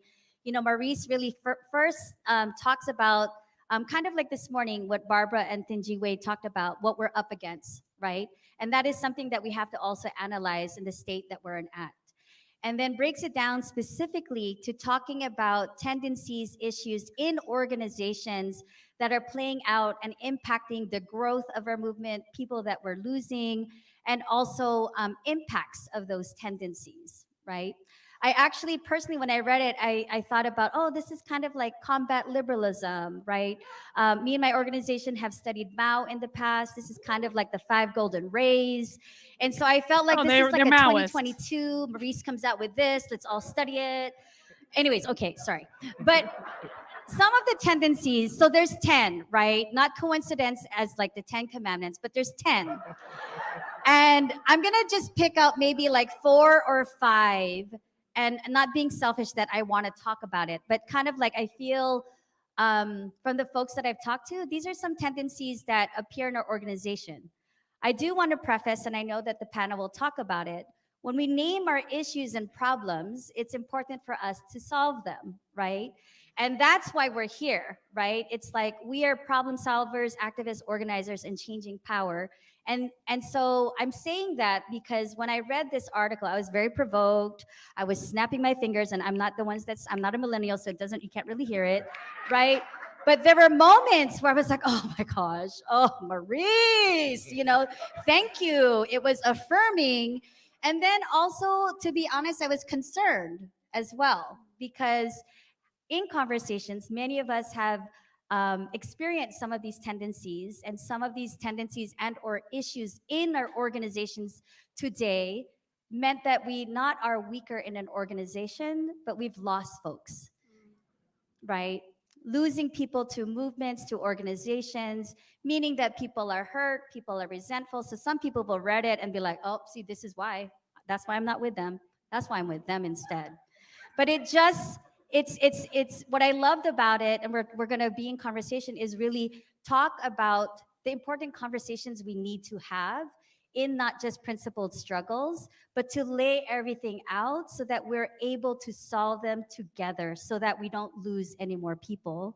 And that with hurt, we turn to healing, and we provide not just the resources and talk about healing or wellness in this like abstract way, but we collectively figure it out together. So 5 of the different tendencies that I pulled out. The first one was anti-leadership attitudes. Ooh, everyone's like, oh, right, oh, right. So it speaks for itself, right? It really is for organizations who might be against leadership, and or we also need to recognize that in some people who hold leadership and power, that some people abuse that, right?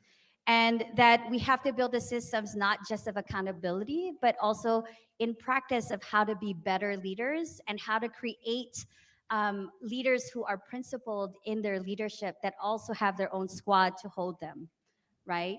Because having leadership is important, right? Collective leadership is one thing, but having leadership that you trust is important. This morning, we talked a little bit about anti-institutional sentiment, right? Raise your hand if you have some folks that's like, oh, you're nonprofit or NGOs. Oh, raise your hand if you've heard some of that or understand that, right?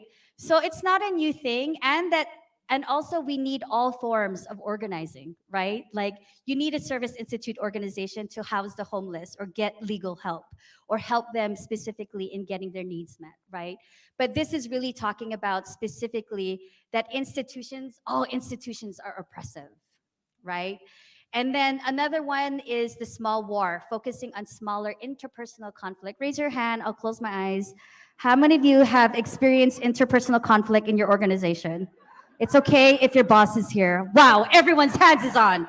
Whew! Okay. See, we have so much in common, right? We can call ourselves family, and also families are messy and we're still here, right? But really, I don't even need to go into that, right? But in terms of like interpersonal conflict, it also talks about, I love how Mo reminds us of like, we can't just push it to the side and just focus on, we got to do this campaign, we got to mobilize, we got to go. You have to do both and acknowledge that there is interpersonal either conflict and or, you know, hard conversations or courageous conversations that need to be had. Not really. And we need to be timely. I'm talking to myself too, because I just had a whole list of people I need to talk to. But in a real way, it is, we have to acknowledge these things, and they're not small things. These small things end up becoming bigger things.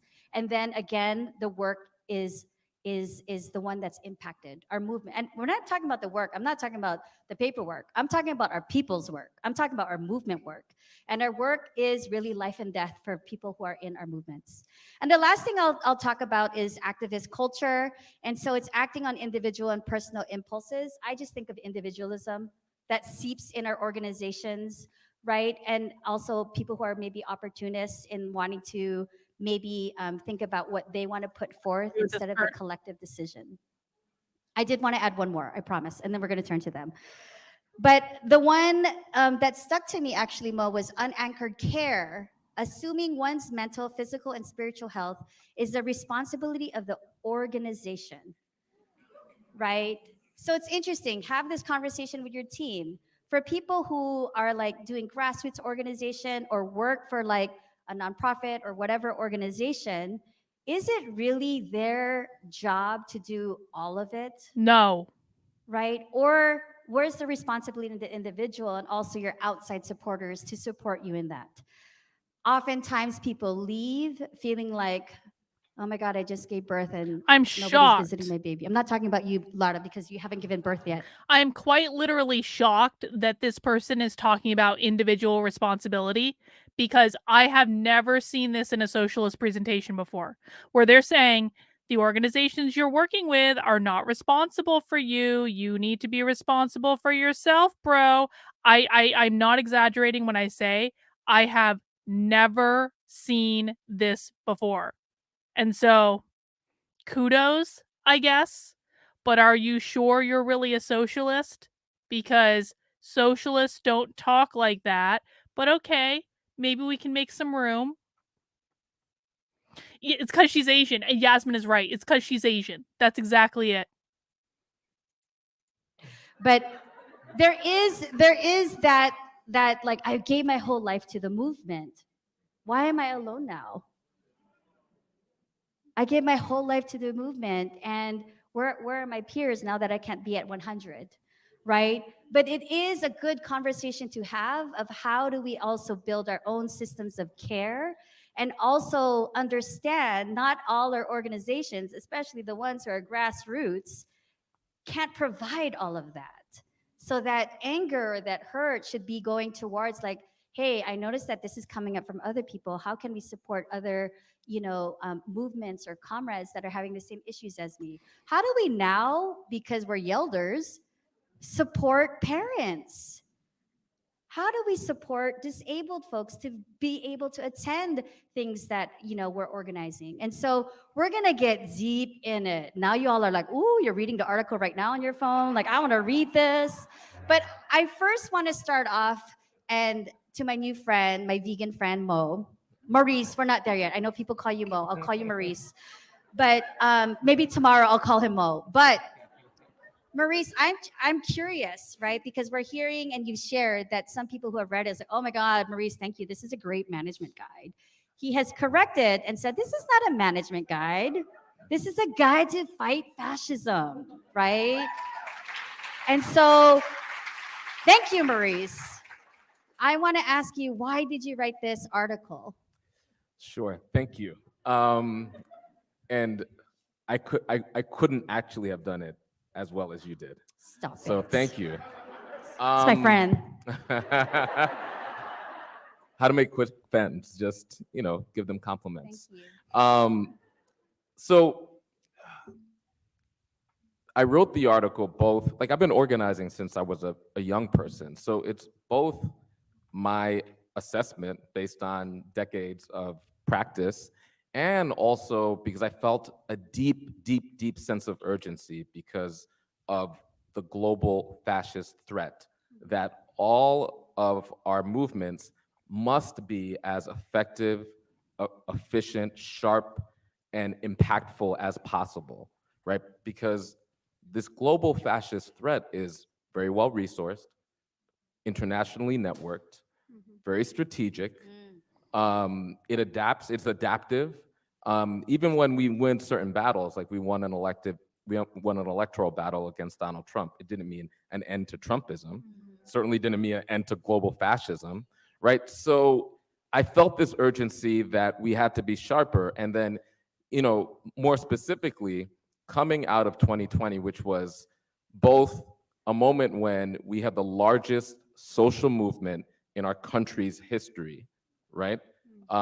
Specifically, and not coincidentally, responding to Black death and to state violence. And we had this very critical election, right? And none of these things are just circumstantial. There are linkages here. Coming out of that, what I noticed in my midst at WFP, because we were doing both, because we're an electoral organization, we build electoral united fronts all across the country, was that there was a malaise and there were a lot of questions that were rising up and a lot of internal conflict, to be frank. And as I leaned in and asked questions, I started making notes just as somebody that was attempting to build a coherent organization, and one where we have people across 20 states and people across identity.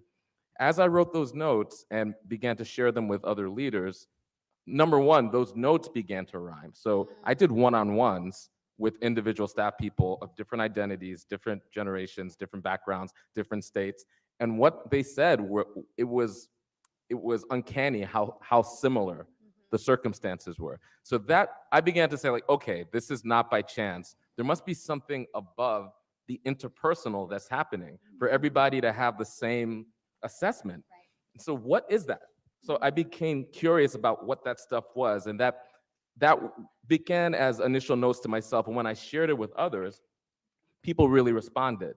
And eventually I got, in a very organic way, got organized by others to put this on paper to help guide others in trying to come up with language for a feeling that we all felt. And then I got organized even further. It was a certain point where people were like, this needs to go public. And I was like, well, I understood that the nature of the material could be weaponized against our movement.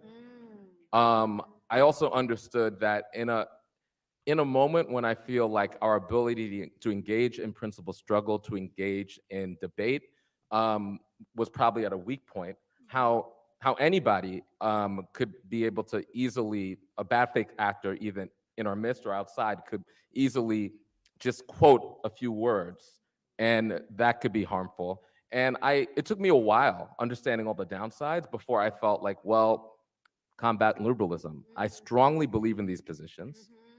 And it's important Combat that we create a liberalism? culture in our movement where we could articulate our positions, stand by those positions, and be okay with people disagreeing, because that's how generative debate happens.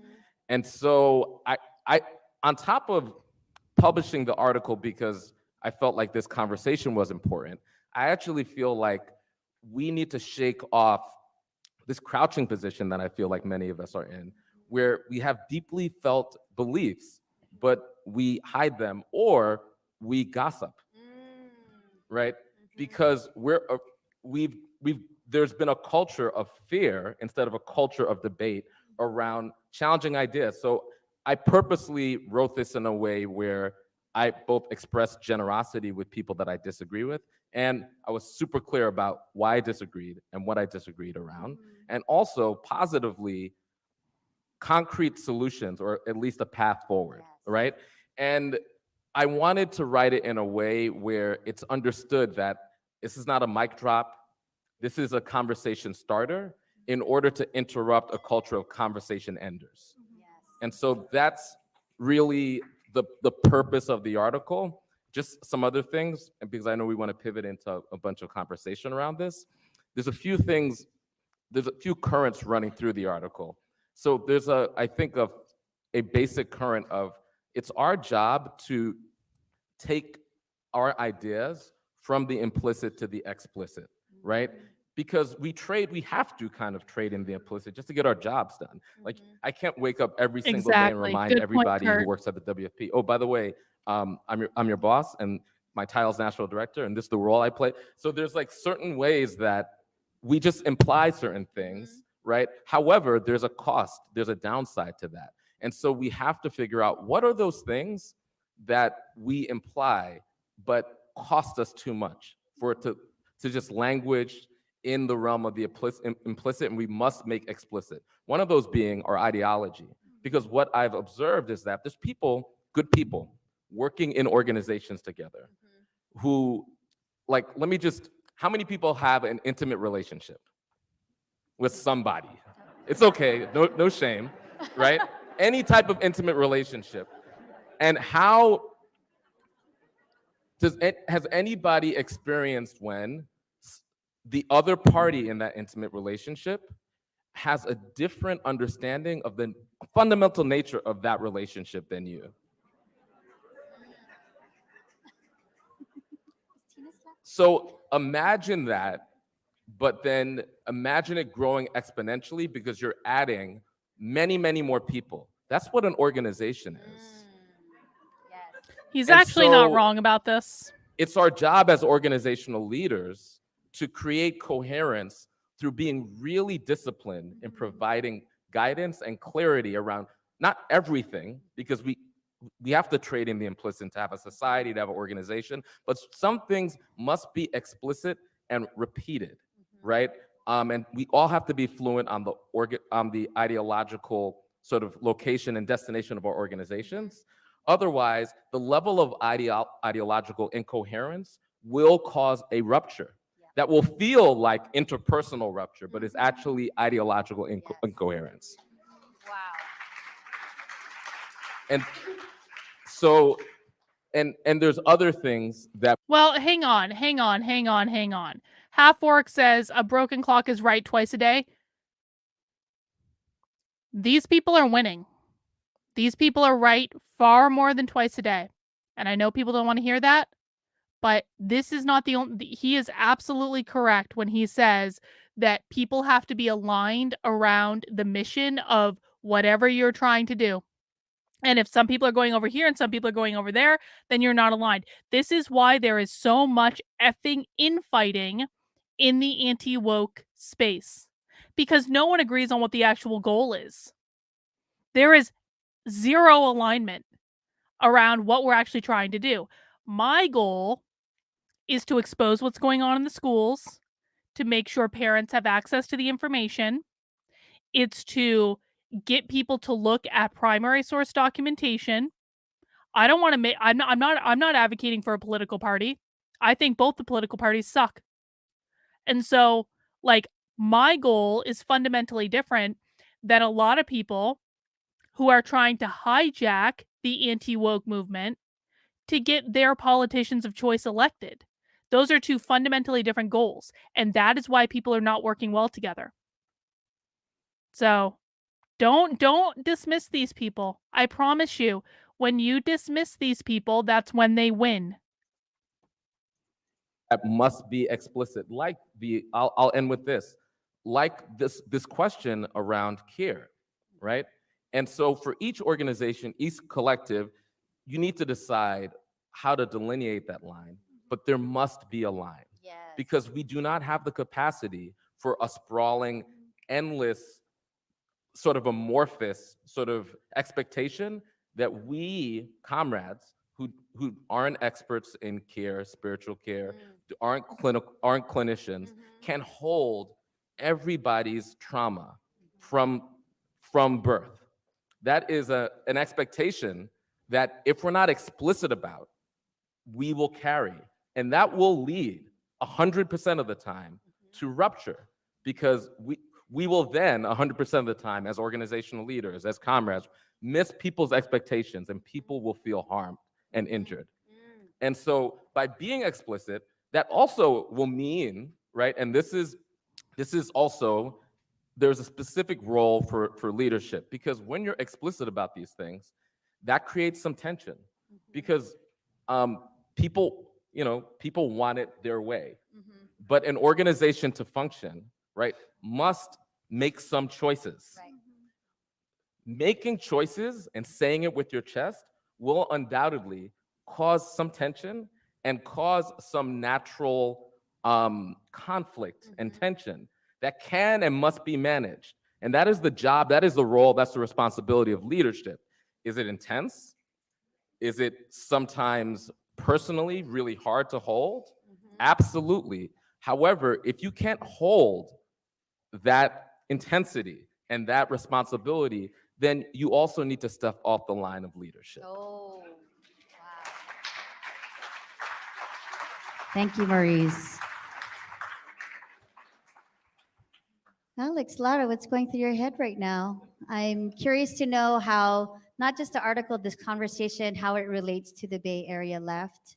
Are there gaps, tendencies that you're seeing that we need to combat, resolutions to those tendencies? You can go somewhere else if you want to, because it's a conversation. They're in deep reflection right now. They're like, wow. They're not listening is what's going on.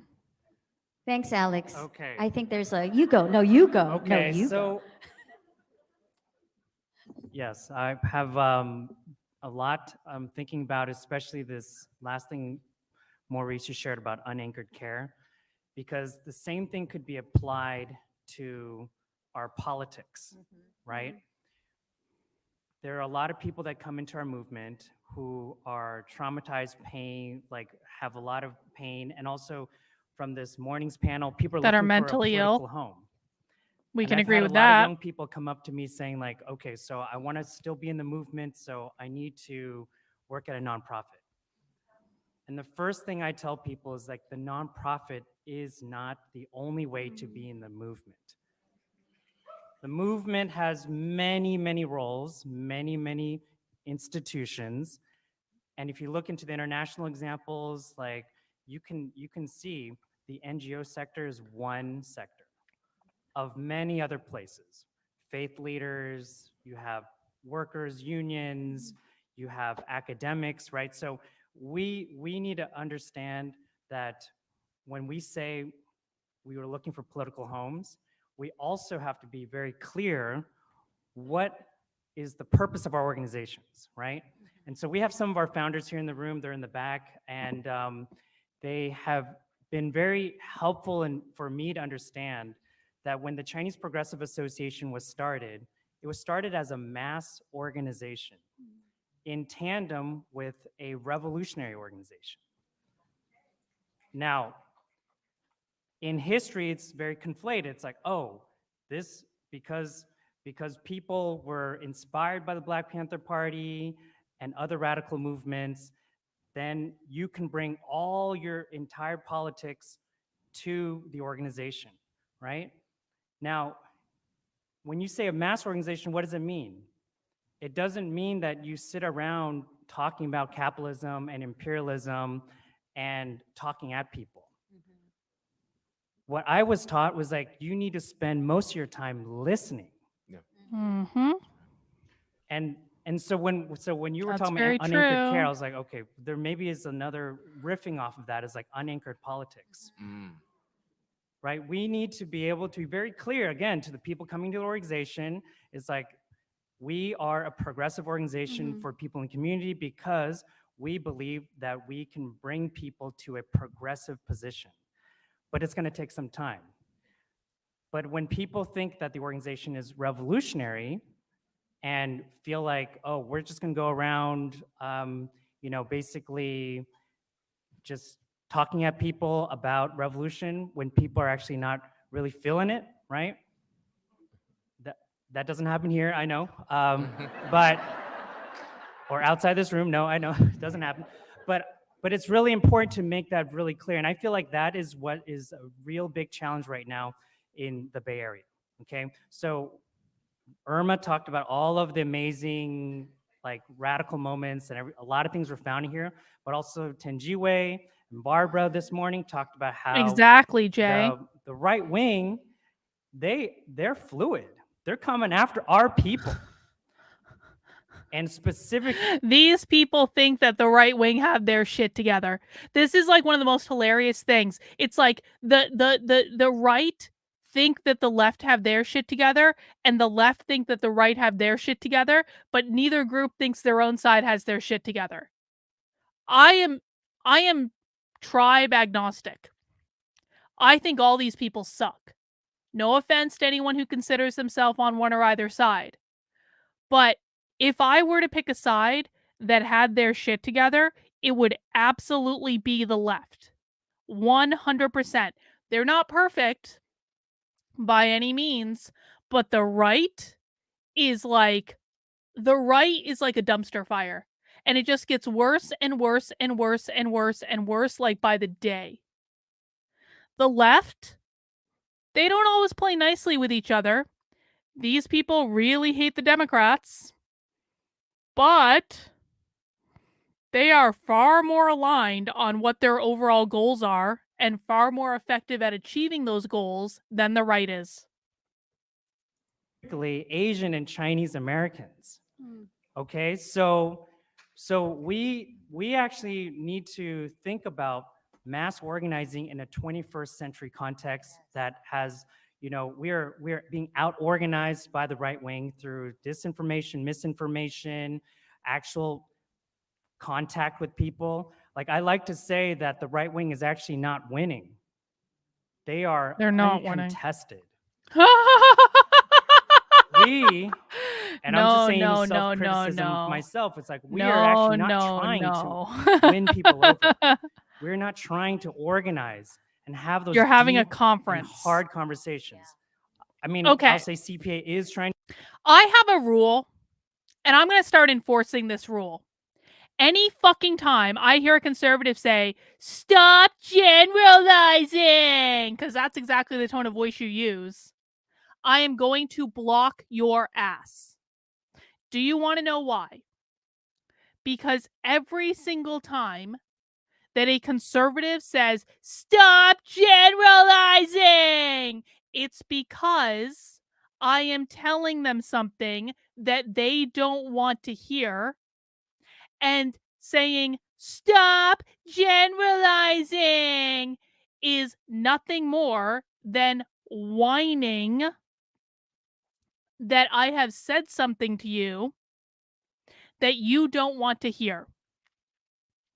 There is no possible way that I can enumerate every single individual position from every single fucking conservative on every single fucking stream or in every single fucking tweet. Generalizing is the only thing that we have that is reasonable. And if you don't like what you're hearing, if it hurts your fragile sensibilities, if you want to complain about the fact that I'm swearing, then your priorities are misplaced and you don't belong here. If you don't like the generalizations that are always and forever based off of what your loudest contributors are saying, then you need to take fucking responsibility for your fucking side and go tell them. I am so sick of being held responsible for the fact that your influencers are saying batshit crazy things, and I point out that your influencers are saying batshit crazy things, and your response is, "Stop generalizing." Go fucking cry in a corner. If you don't like it, goodbye. I maybe have been working out some feelings just then. Trying to do that, but I'm just saying globally, Sorry, I'm not in the organization anymore, but I'm It's a lifetime maddening. member. I'm sorry But, for people who don't want to hear that, but it's fucking But I just want to maddening. say, like, that is a very important muscle to build, okay? Because in a lot of ways, because we are not able to have those challenging conversations. So, for example, when you talked about small wars, made me think about principled struggle. When you talked about disproportionality, it made me think about not being able to understand the difference between a tension and a contradiction. Not being able to understand when someone makes a mistake, and is that malfeasance?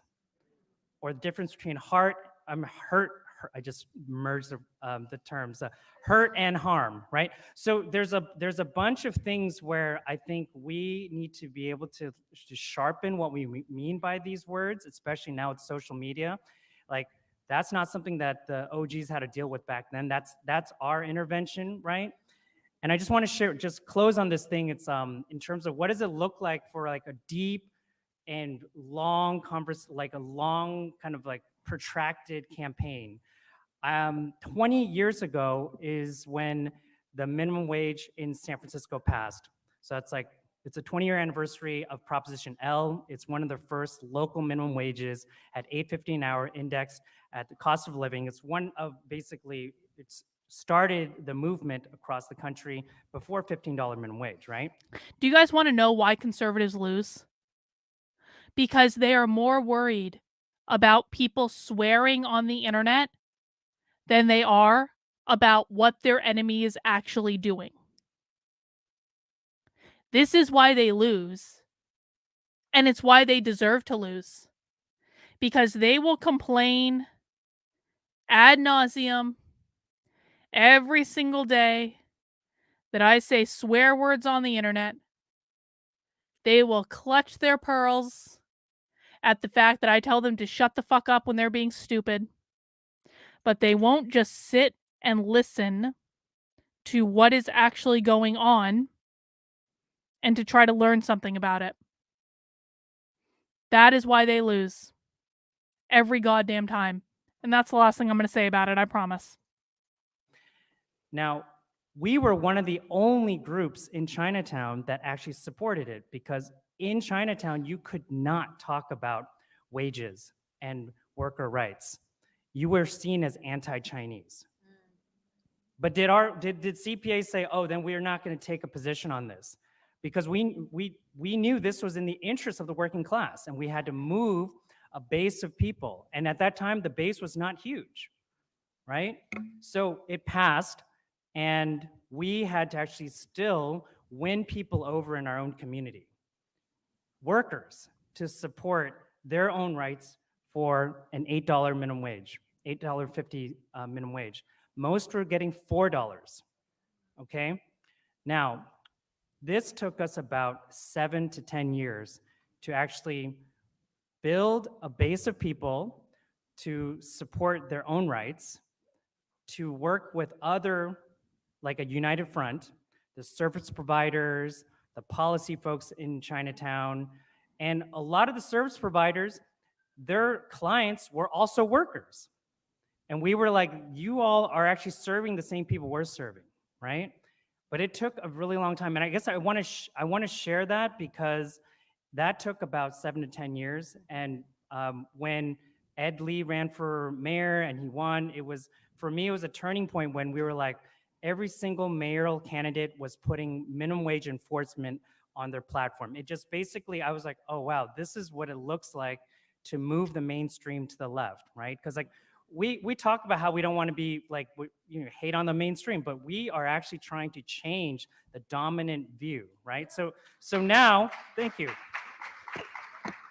So now we can at least talk openly about organizing workers. It does not mean that all workers are getting paid the minimum wage, but we've shifted the culture to say that workers deserve a minimum wage, right? And so, but now thinking about a lot of the anti-Asian violence that's happening, the tensions between Black and Chinese folks across, I mean, this is the root of a lot of the recalls that are happening here, right? We got to do the hard work. We meaning like our folks, Chinese folks, right? Asian folks need to do the hard work of actually talking to people and organizing them, not writing them off. So that's what I want to kind of leave with, is like what our task is in front of us.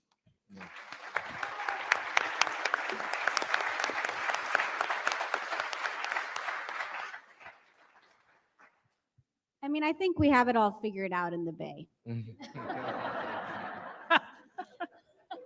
We do. Yeah. So, yeah, I mean, when I think about your piece and you break it down in different tendencies, I could see each one of those being so relevant to our day-to-day work here. And one that stood out in particular is maximalism and the ways in which people understand tactics themselves as the end objective, right? Or the end goal, or that's how you build power, by showing up, by protesting, by having slogans, right?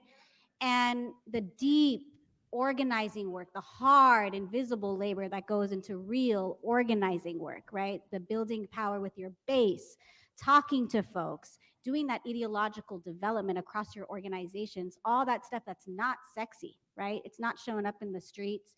You're not showing up on TV. You're not being able to post about this all the time on social media. That's the real work that's necessary. So one of the main lessons I really want everyone to learn from tonight is like, what is the commonality among what all of the panelists are saying? Is that they're going out into the real world and working with real people. You know, I spent a good bit of like 2021 just driving around in the real world, not on Twitter, talking with real people, teaching real people, teaching them what critical race theory was, teaching them how it shows up. I spent probably the first half of my year in 2020 doing that as most, or excuse me, in 2021, as most of what I was doing. I didn't tweet about it. I didn't post videos of me doing it because I was actually going out into the real world and talking to people. Now, I was able to have a lot of impact with going out into the real world and talking to people, and it's probably one of the most productive things I've ever done.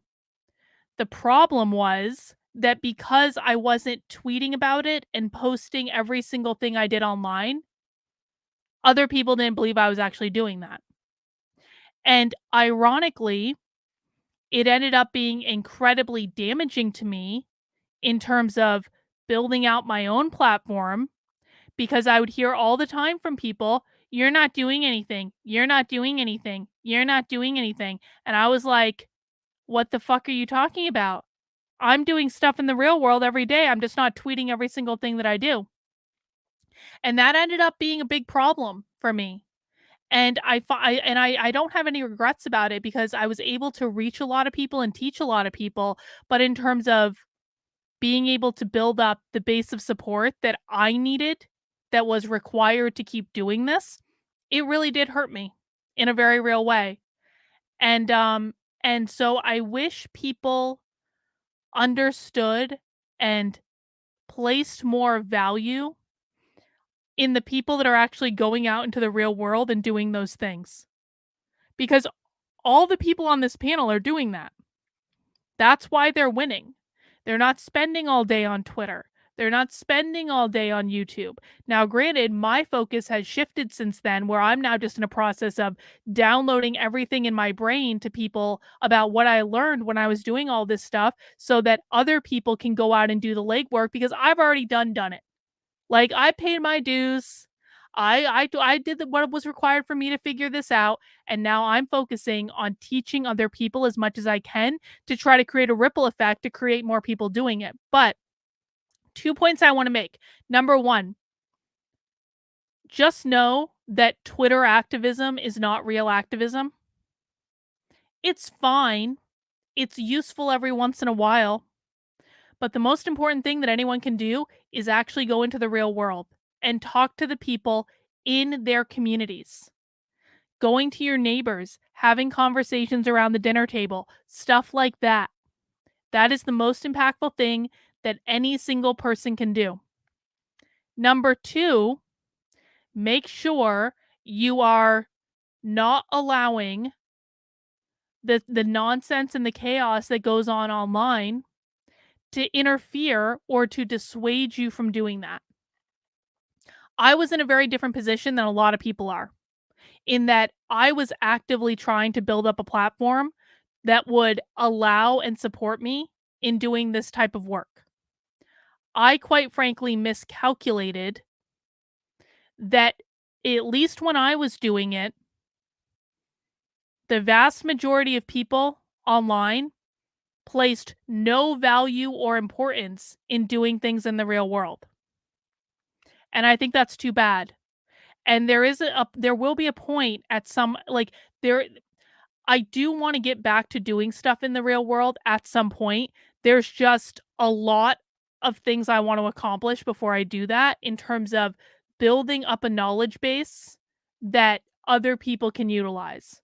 So that's where I'm focusing my efforts right now, but that really was disappointing to me, to be honest. And it was like, I knew I was more productive in the real world than I was on Twitter, but I couldn't get other people to see the value of it, which means they're spending all their time online and aren't doing things in the real world. And that's why they're winning and we're losing, because they are doing things in the real world and we are not. Very and What's unfortunately, the point then? Why? you don't get to be on, Haymarket. So essentially, that's the real work that's going to get us to the place that we need to scale up to contend with power today, right? And we have a lot of potential. So I also want to, move into the 4 areas that you lay out in terms of where we need to look to and how we want to envision our work moving forward. But it also to remind everybody here, as did Irma earlier on, we have a lot of potential here in the Bay, right? We can shift things across this country. We set the tone more often than not. Yeah.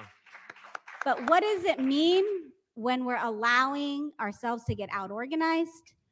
What does it mean when we're not doing the deep work to align ourselves across organizations, across movements, to be coordinated? And I think one thing I want to say is I don't think we need more organizations necessarily in the Bay Area. We definitely got a lot.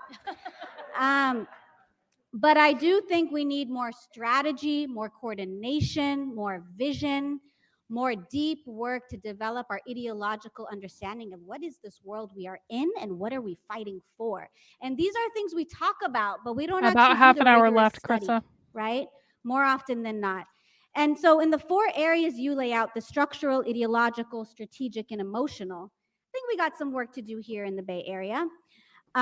Structurally, to really look at our organizations and what kind of organizations we are, sounds a lot easier said than done, right? To really get clear and transparent on what are the systems of leadership, what are they not, and who holds leadership and how. But more even importantly, in some cases here in the Bay, not every organization has to be a base building organization. Not every organization has to be a movement building organization or a service organization or an advocacy organization, right? What matters is that we're clear on what we are and what we're not. Right. And we're clear on how we build together, right, across those different sectors. And in addition to that, that we're also supporting and lifting up leadership. So one thing that we can all look to is who we were mentored by. I would hope so, and for those who aren't, that's something that what's lacking in the left in general, right? Is we need more mentorship, we need more training, we need more development. And I can say I'm lucky to have come up at a time where I was mentored and I was, developed in a left tradition that was internationalist, that was feminist, and that allowed me to understand myself as part of something much bigger, which gives me a lot of purpose in life on the everyday work that I do, whether it's in the community here or understanding my struggle as a Palestinian in our fight for self-determination. But ultimately, that doesn't exist everywhere, right? But there's more work to be done in that regard. And I think on the structural level, our organizations here in the Bay, our collectives, whatever formation and systems and structures we put in place to organize ourselves around, is to just be transparent about it, right? Let's be transparent on how we do the work, because that transparency builds trust. And it's more often what's happening here is that we're not being transparent and we're actually turning against each other. The other is that our form and structure should, really follow what our strategy is, right? So we don't want to just be building structures for the sake of structures. And I see that happening a lot. Oftentimes, we all get caught up in that. but really, what are we trying to accomplish? And then on the ideological level, as has been stated, the right is aligned, right? No. The right is aligned. And even if they're not aligned, they're moving forward in a way that's aligning their strategies and tactics. And what we need to do is make sure that we too, as was said this morning, are figuring out how can we be more aligned across. And that doesn't mean that we all have to be in agreement around tactics. We also don't have to be in agreement around all strategies, right? But we need to be able to differentiate between what's a tactical difference and a strategic difference in our organizations and movements, because that'll help us work together in a much more meaningful way, right? And make room for everybody in that regard. And that's what the United Front work is really about. And while there is a lot of potential here in the Bay, I think one thing we could do better at is making space for all those everybody's, right? Everybody in the movement, folks in different sectors, people who you may not consider left, right? How are we moving them? Our communities, our mamas, our aunties, our cousins, right? How are they part of the movements and organizations we are trying to build? And then to also know that when we do that well, that's what inspires people, yo. Like when we are able to be clear about what we're fighting for, when we're able to understand what we're up against, when we're able to have a clear strategy that brings people in and brings them along, that's inspiring, right? That's probably what's inspired you all at different points in your life and in different parts of the movement you're in when we've won, right? And that's how we actually win. And then on the emotional piece, I think that there's also more work to be done for all of us to do better, right? To pay attention to our young people, to pay attention in this moment, what is at stake and what is needed. There's a lot of talk about self-care, but there's not a lot of work done on a collective and organizational level. But we also, to Alex's point, we don't want to make it just about that, right? For the sake of what? And how are we doing it well? And how are we taking care of people? And to me, I feel taken care of when I'm part of a strong organization. I feel taken care of when I'm seen and treated in a dignified manner. I feel I'm taking care of my community when I treat them in a dignified manner in the work that we do together. And it's in the work, it's in the practice, right? And it's in that collective work that actually builds that power. And if we can start to pivot and shift and start to understand the words that sometimes have started to create a lot of empty meaning right here in the Bay in particular, then maybe we can help shape that across the country in different places where folks are grappling with these tough questions, right? But we do still have a lot to be done, and there's still a lot to be done, and we still have a lot to do.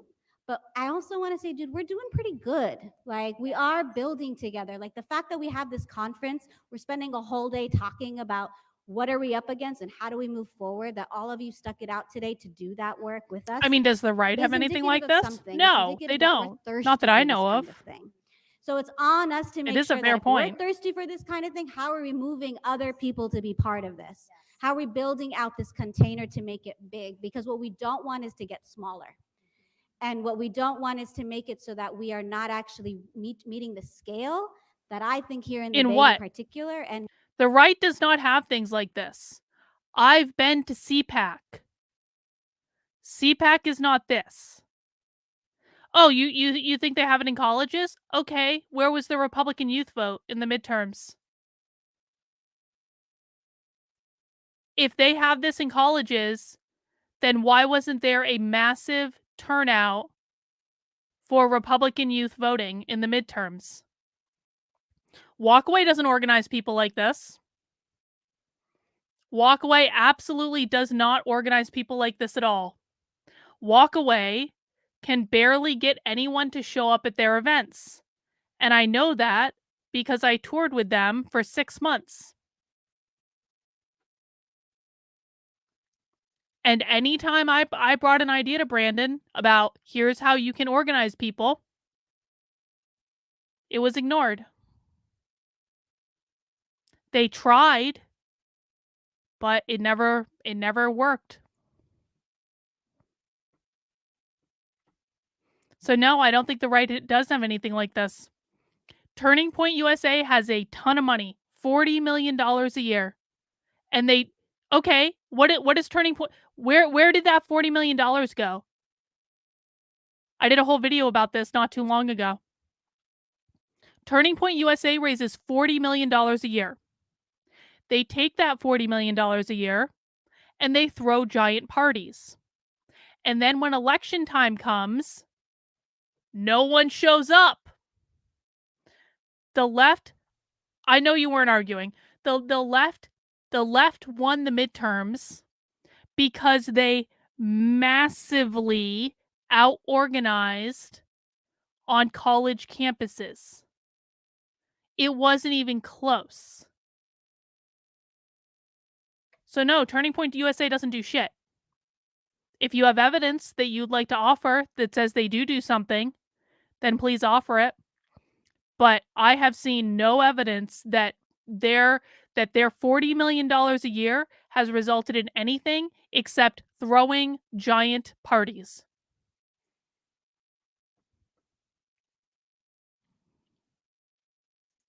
Nationally and internationally, we have the potential to be. Thank you so much, Lara.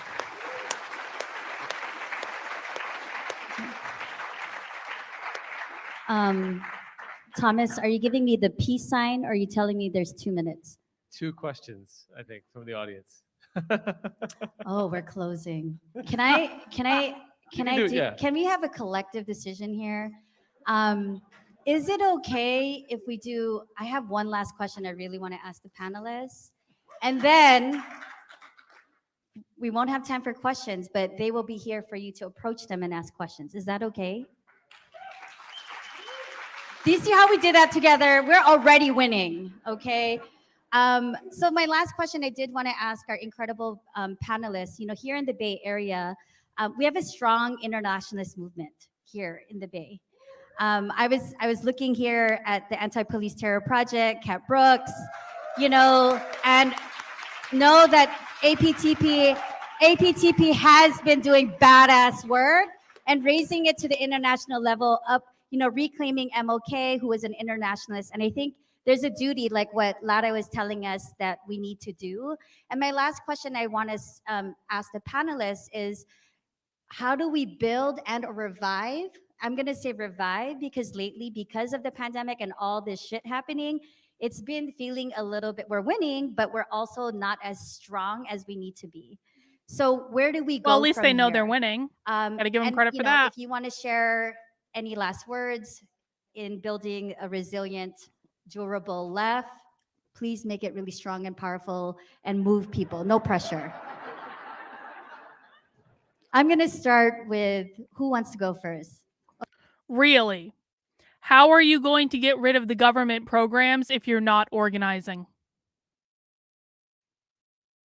I can't believe I have to continue to explain this to people. Guys, let me lay it out for you really, really simply. If you are not organizing, you're not going to win elections. If you don't win elections, you don't have the power to change anything. Therefore, if you are not organizing, there is no hope anywhere in this universe that you are ever going to fix the government schools.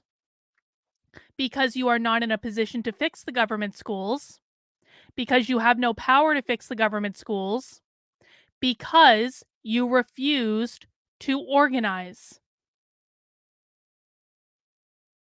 Do you see how this works? You are not going to fix, you are going to fix exactly 0 problems until you start to realize that elections require getting people on your team. Winning elections requires getting people to vote for you.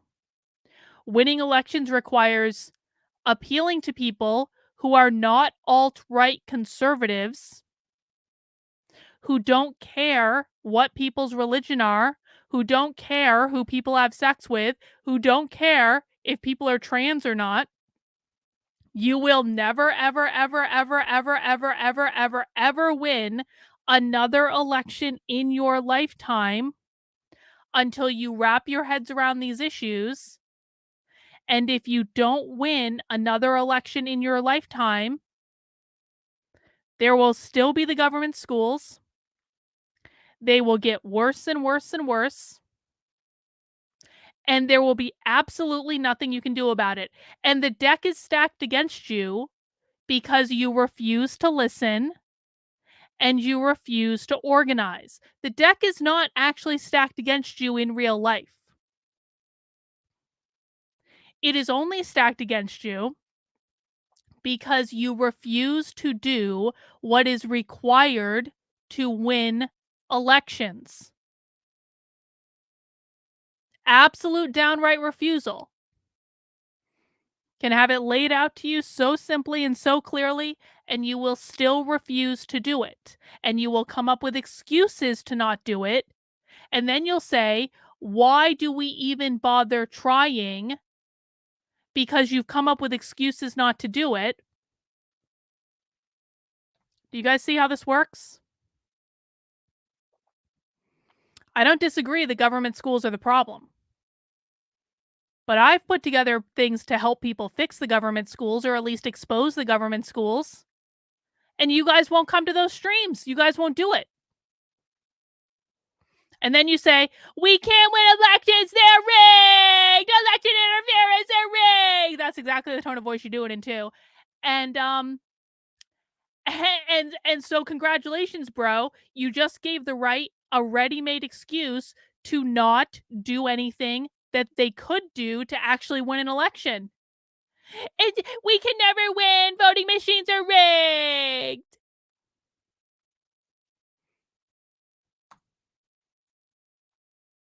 I mean,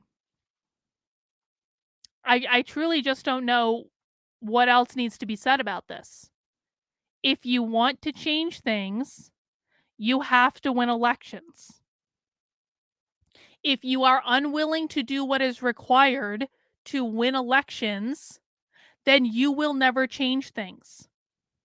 Whether or not you are willing to step up and do what is required is completely up to you. And if you are not willing to do it, then you are part of the problem. Okay, thanks, Alex. You look ready. Damn, man. Thank you, everyone. Last question. Okay, sorry. What What do we do from here? Okay. And if you do want to talk, Alex, because I know you've shared the importance of mass work, right? The outputs of mass work. All right. So I had a quote I was going to share. This is what I'm just going to use my last few minutes just to share this. Linda Burnham, who worked on the Project 2050 project, you all should definitely look into that. And she wasn't able to come, but I really think it resonated with me because to Lada's point around how we need more strategy and vision and space for that, and why we need CPE here, it's like we need to unify around a strategic framework. And that framework is going to include a lot of different things, like in terms of who's going to play what position, what organization. These folks are going to be on the left, flanking on that side. These are going to be the progressive forces. These are the liberals we need to work with, right? It's like just we need to have a strategic framework. And what I wanted to share was this quote that really resonated with me, which was, we are living through a moment in which the pull of pessimism and despair is powerful. We have no right to succumb. Our only mandate is to stare directly at the realities of our political positioning, tap into all the life affirming about our connections to community, ancestors, and generations to come, to step forward with intention and determination. So I wanted to share that because there's a very important task in front of us that is, you know, Barbara and Tenji already said this, is like capitalism and neoliberalism is unsustainable. This system is falling apart, right? And I've heard, Mo, you share this in a previous panel that we were on. It's like, there's no guarantee it's gonna go our way. It can go neo-fascist, it could go real, and you know, there's already an international tide for that. And what's the task in front of us? The task is for us to build for our future generations and to take what is going to be in front of us eyes wide open and to build off of that, right? So it is about the mass, it's about the mass work, but mass work alone is not going to do it. Cultural work alone is not going to do it alone, right? We need a strategic framework that's going to take us to the next level. Thank you.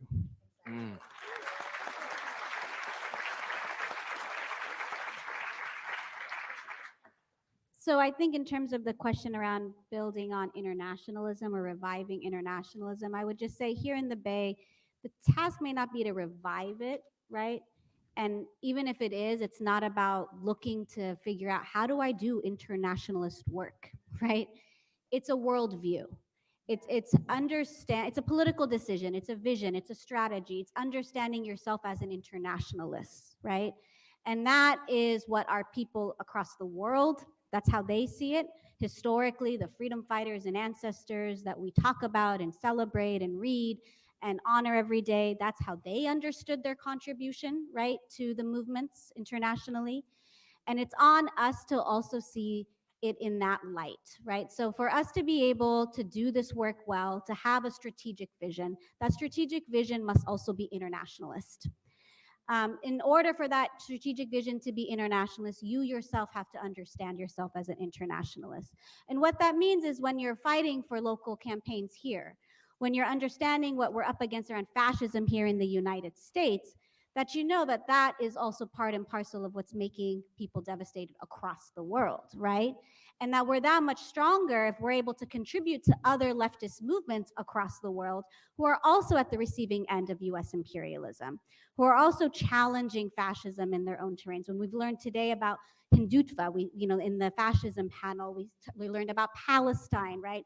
There's also the questions around supporting people in Haiti, in the Philippines, so we want to make sure that we, as people here in the Bay, building on the international struggles that we should be so proud of, right? We just are now also recognizing the anniversary of the war on Iraq, just not that long ago, right?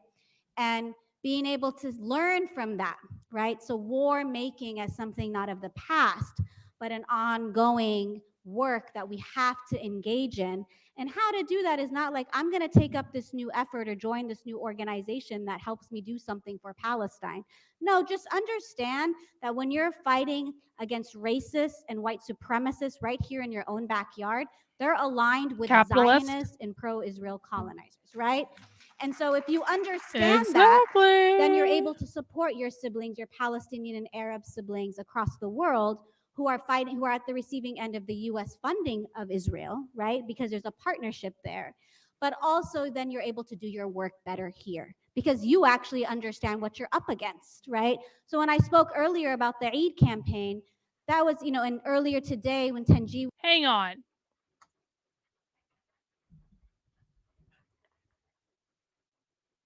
I spent the first 2 years of doing this full time while also running a consulting business to pay my mortgage. Because do you know how much I got paid to go to a walkaway rally, which I did for every weekend for 6 months? $250.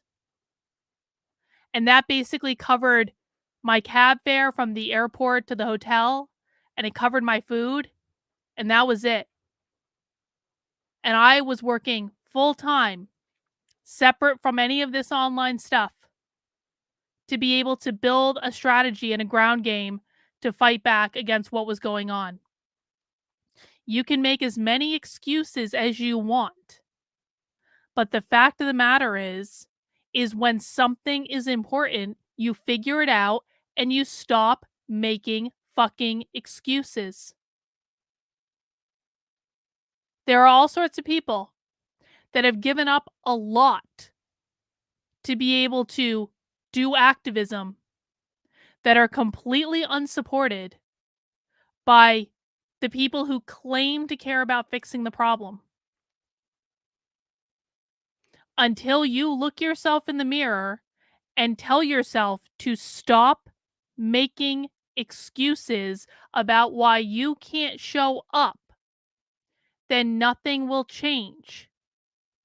Because there will always be another excuse.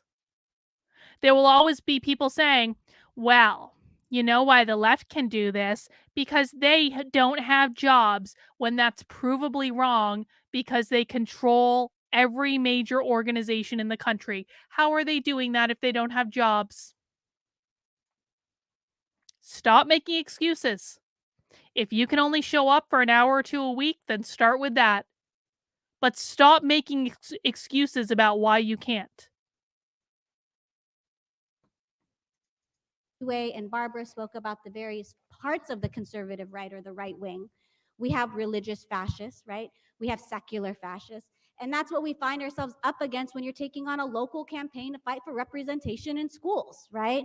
And that's global. And so if we are going to be able to build on that here in the Bay, we have to just understand that that is part of how we do the work. It's how we understand the world, and it's how we work in joint struggle with other people, and to study and to learn from your comrades right here, because we are blessed to see so many visionaries in the room in front of me who are contributing and part of and making possible struggles of liberatory struggles across the world. You have so many resources at your disposal to take advantage of that and build that intergenerational strategic left that we are known for here in the Bay, and to continue to really reinforce that. Wow, Laura,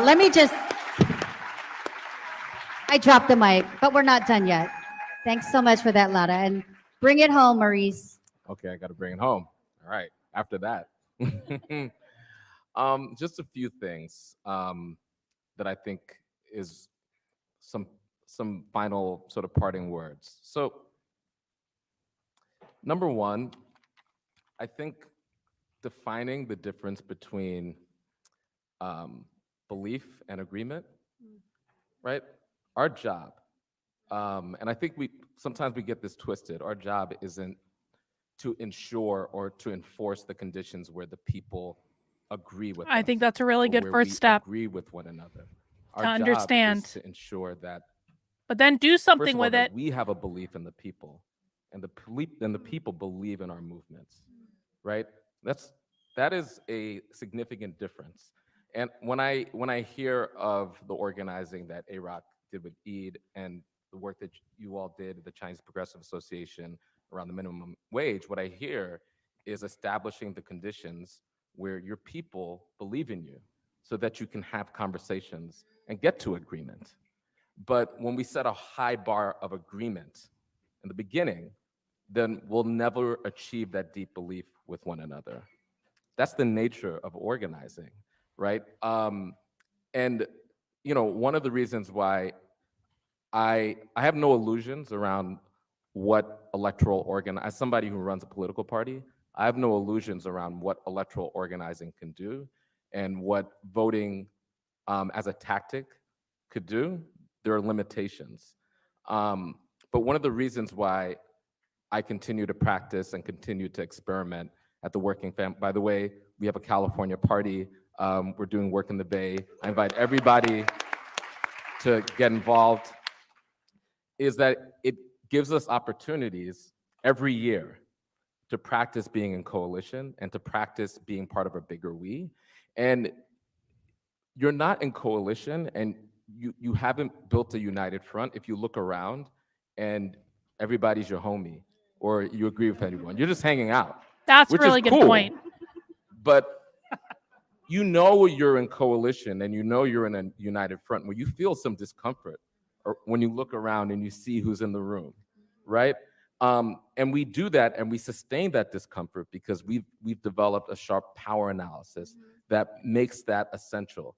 And electoral organizing is just, in some ways, an excuse to practice that over and over again.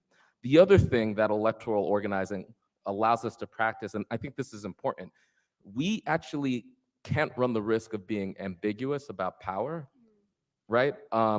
And uncomfortable about seizing power. This is something that the right is not uncomfortable around, right? And electoral organizing, I think, allows us to practice this idea of holding one form of power, governing power, right? And when we build that muscle, where we're not ambiguous about power, we're also that means something. It means giving up the identity of resistance, because if we are only the resistance, then we're signing up for a perpetual engagement of a perpetual protest, right? Protest is a tactic towards seizing power, right? Not simply being the reliable resistance, right? Not simply being the Tweedledee to the neoliberal Tweedledum, right? And so I often like to think about our opposition, and I think about Steve Miller and Steve Bannon, two excessively mediocre, hideous white men who I don't actually who disagree with were that. on the margins of the Republican Party, Steve on the Bannon's got some game. margins He's of smart. the conservative movement. Steve Miller, no use for truly him. on the margins. Nobody took them serious as political actors, even inside their own coalitions, right? But they had this, belief that could only come from the settler colonial, clothed in the settler colonial belief of manifest destiny. They saw a path from that relative obscurity to the White House, and they achieved it. Imagine what this room could do if we decided to let go of perpetual protest and actually took seriously this idea that our politics, our beliefs could be so mainstream that the left could win, right? Because we are in a moment of contestation, and that brings all these feelings. There's a reason why there's a heightened sense of cynicism, right? Because the world is really confusing right now, right? People are asking questions in this confusion. And the question is the right going to get to them, or are we going to get to them when people are forming these questions? And when they form these questions, will we show up with the adequate compassion and curiosity, or will we shame them for not knowing the right words? Right? Those are good lessons that we can all If we're take. able to engage in mass. And so you talked about COVID. So many contradictions, so many questions. If we're able to be primed to engage in mass with humility, listening, not talking at people, right? Then we could seize this moment of contestation. The reason why the right is so active is like they're aware that this is a moment of contestation. They're aware that the future is being contested. And they know that it's not in the bag for them, right? That we could actually win. Do we know that? Is the question. And if we know that, then that's exciting. That's something that could challenge cynicism. It's our duty to challenge cynicism in our ranks. And I think understanding that we have the right frameworks, we have the right solutions, but we need to engage in the right posture, the right emotional posture of curiosity that shows to people, not just us, but to the masses, that our movement is irresistible, right? And that's why, to end where we started, that's why the word joy is in the beginning, in the title of my piece, right? It is our job in all the way that they exude and demonstrate the politics of fear, the politics of hate, the politics of cruelty. It is our job to show up and exude what joy looks like when it's politicized.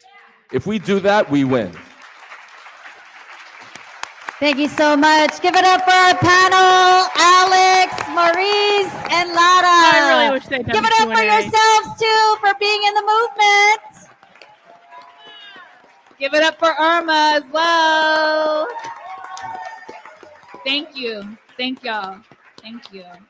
Come do this. So y'all didn't get to ask questions during the panel, but All right. I suspect they're going to do some shilling for the remaining 4 minutes, so I won't force everyone to sit through that. I think the biggest lesson of tonight is that these people understand what organizing actually means, and they're willing to go out and do it, and they're willing to do. This is a battle of inches. It's not a battle that's going to be won overnight. It's not a battle that's going to be won in this year. It's not a battle that's going to be won in the next 10 years. This is a battle that is not going to be won during the course of our lives. And that's because these people that we watched tonight have a 50-year head start on us. They are more organized than us. They're willing to work together with people that they don't like. They do it all the time. And our side is not willing to do that. And so the message I would give to people is that if you don't want these people to win, every single one of you has a responsibility to speak up and to start doing something. Because those people that we watch tonight are showing up every single day. And many people will complain about those people. They'll shit talk those people. They will whine about those people, but they won't actually do something to fight back against them. And that is why we're losing. If you're serious about this, that requires showing up. If you want to know ways in which you can show up, I wrote a whole book about it. You can find it in the description below. Go to activelyunwoke.com. It's called Actively Unwoke, the ultimate guide for fighting back against the woke insanity in your life. It will give you ways that you can show up.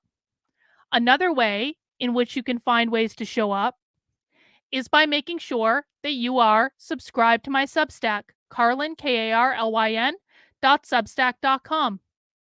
Make sure you're subscribed to my podcast. It's the Actively Unwoke podcast. It's on all major podcasting platforms.